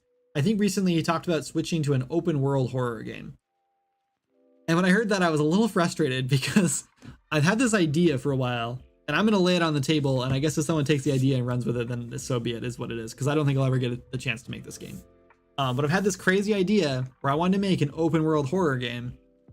And the whole point was like, you are a live streamer. You play as a live streamer, and you have like a vehicle, and you're like visiting this like, I don't know, little like Texas Chainsaw like run down like southern town or something. It doesn't matter. It could be like anywhere. There could be many places, like maybe the Appalachians. It doesn't matter. You're visiting a town, and this town is supposed to be like, maybe not even the town, but like the area, like this area is like way off the beaten path. It's like little tiny like beaten up town, and it's supposed to be like the central for like hauntings or something, right? I don't know. It doesn't necessarily hauntings. It could be whatever. And so your goal is, as a streamer, you're playing first person, and your goal is to like make money from your live stream by capturing ghosts and scary stuff on stream, but maybe not die, right? So like maybe like be careful about it and like don't get yourself killed. And so you're like exploring, you're like buying batteries for your camera, you're buying like food and stuff to eat and survive and everything. Maybe you need like a hotel room to sleep in or whatever. Doesn't matter, whatever. Like there's all kinds of features you could add in there. But then the goal is like you just drive around to different locations and explore them and learn more about the areas and stuff, and like get tips from the locals, whatever. And you just explore those areas and you try to like film whatever you can, and without, you know, obviously getting killed. I love the idea. I think it'd be super fun, and it'd be such a cool like concept on a horror game. And I don't know if that's what Worka's doing. And honestly, when he posted that, he posted on YouTube, I think, I was like, man, should I reach out? Like maybe I should just reach out to him and be like, hey, I had this crazy idea and it sounds like the direction you're going. Like maybe there's some way we could work together. But I don't know. I don't know if it's worth it. What? Death. First time I saw players engaging with what I made was a surreal moment, and is still a really amazing memory. It was just a couple of friends playing dumb little tower defense game too. Yeah, no, Nathan, I had a very similar experience with the first time. So that horror game wasn't actually my first time I had someone playing the game. Actually, Swords and Magic was the first time. Well, yeah, it was Swords and Magic, because I think the horror game came after my initial like pre-alpha Swords and Magic build. So I've been working on Swords and Magic for like a year, probably, maybe 6 months, somewhere in there. I don't know. And I had split screen multiplayer working, and I was really stoked about it. So Jana and I invited her family over and a couple friends over. I don't remember if they were there for another reason, but they all came over and we set up the game on the TV, and we had a 4-player split screen going on, and everyone had a controller except me. I was watching. And they all played through the content, and I was just kind of like, I don't know. It was so cool. Like I was just so, yeah, it was really surreal watching like my game get played by people, and they were like exploring the content and having fun, and like one person would like wander off and go do this other thing, and then they'd like wander off and they'd be like, oh, let's go fight the orcs together, and they'd all like team back up. And I was like, oh my god, this is working. This game is actually like, people are playing it and enjoying it, and this is like what it's supposed to be, and like they're enjoying it. It was so cool. And they only found like 15, 30,000 bugs. I don't know. There was so many bugs, but it was really cool. It was really fun, and it was a really cool experience. So yeah, I think that's like the feeling that I chase as like as a game developer. Like, yes, making money is great. Oh no, I just had this really bad realization. Oh no, all of the trees are gone. Oh no, all of the foliage is gone. Oh no, what did I do? Oh no, and I've been doing all this work in terrain. Guys! Okay, hold on. Let's see how far back we can Z, or Control Z back. Maybe it's not a big deal. At the very least, we can revert the terrain level, which sucks because we like painted and all that stuff. Oh no. We really screwed up. Hold on, I can go back. I don't know how I deleted them all. Wait.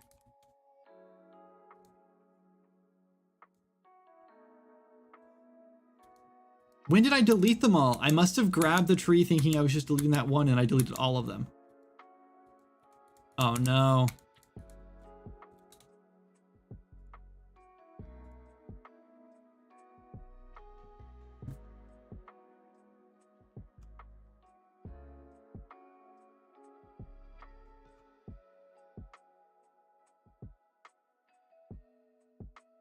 Delete actors.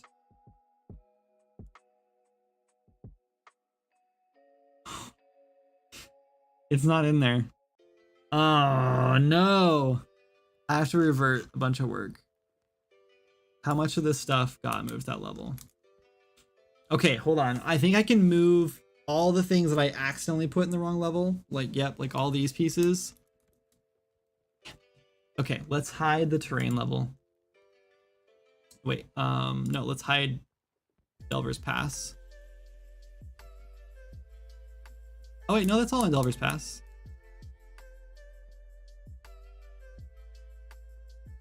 Wait, did that not say?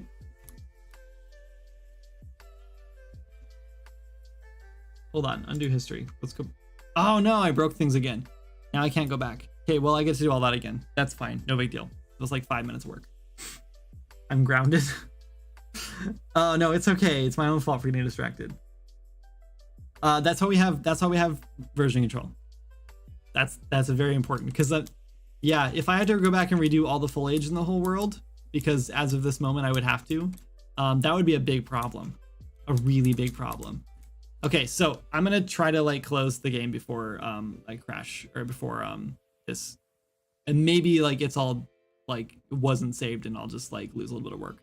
I don't have to revert anything, so I'm gonna do that first. I can't save, right? I didn't do anything crazy, and like there were auto saves, and I have saved recently, so it's fine. I saved kind of recently, recent enough. Don't save. Guys, this is a good stopping point. It's 7 o'clock. I'm gonna go eat dinner. Dang it. Maybe next time, maybe next stream, I won't accidentally delete every single piece of foliage in the whole world, and we won't, you know, we won't have to do that again. Anyway, let's call that the end of the stream. You guys are awesome. We're gonna grade someone on Twitch, which means YouTube viewers, farewell. Thank you so much for hanging out. I appreciate you. It was really fun streaming to YouTube today, and I plan on doing this every time from now on. So at least twice a week, you guys will see the YouTube streams. Honestly, really fun. Oh no, credits not working anymore.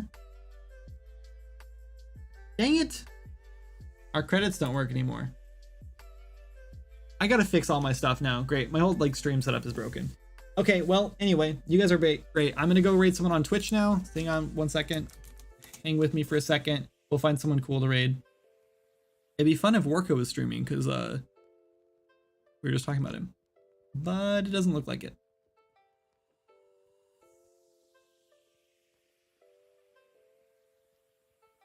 Anyway, well, let's go raid this guy.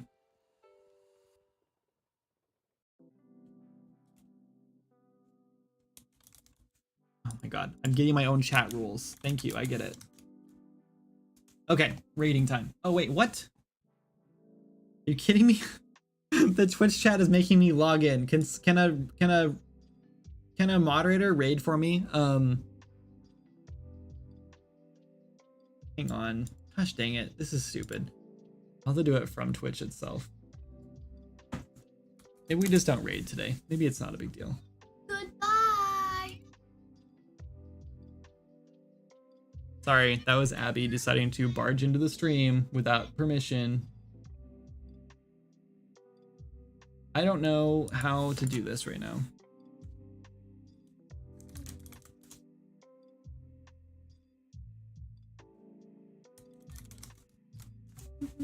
There we go. I did it.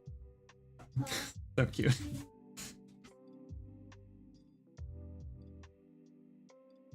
Hey, Travis, no problem. All right. Thank you guys so much for hanging out. We're going to go raid now. I will catch you next time. Bye.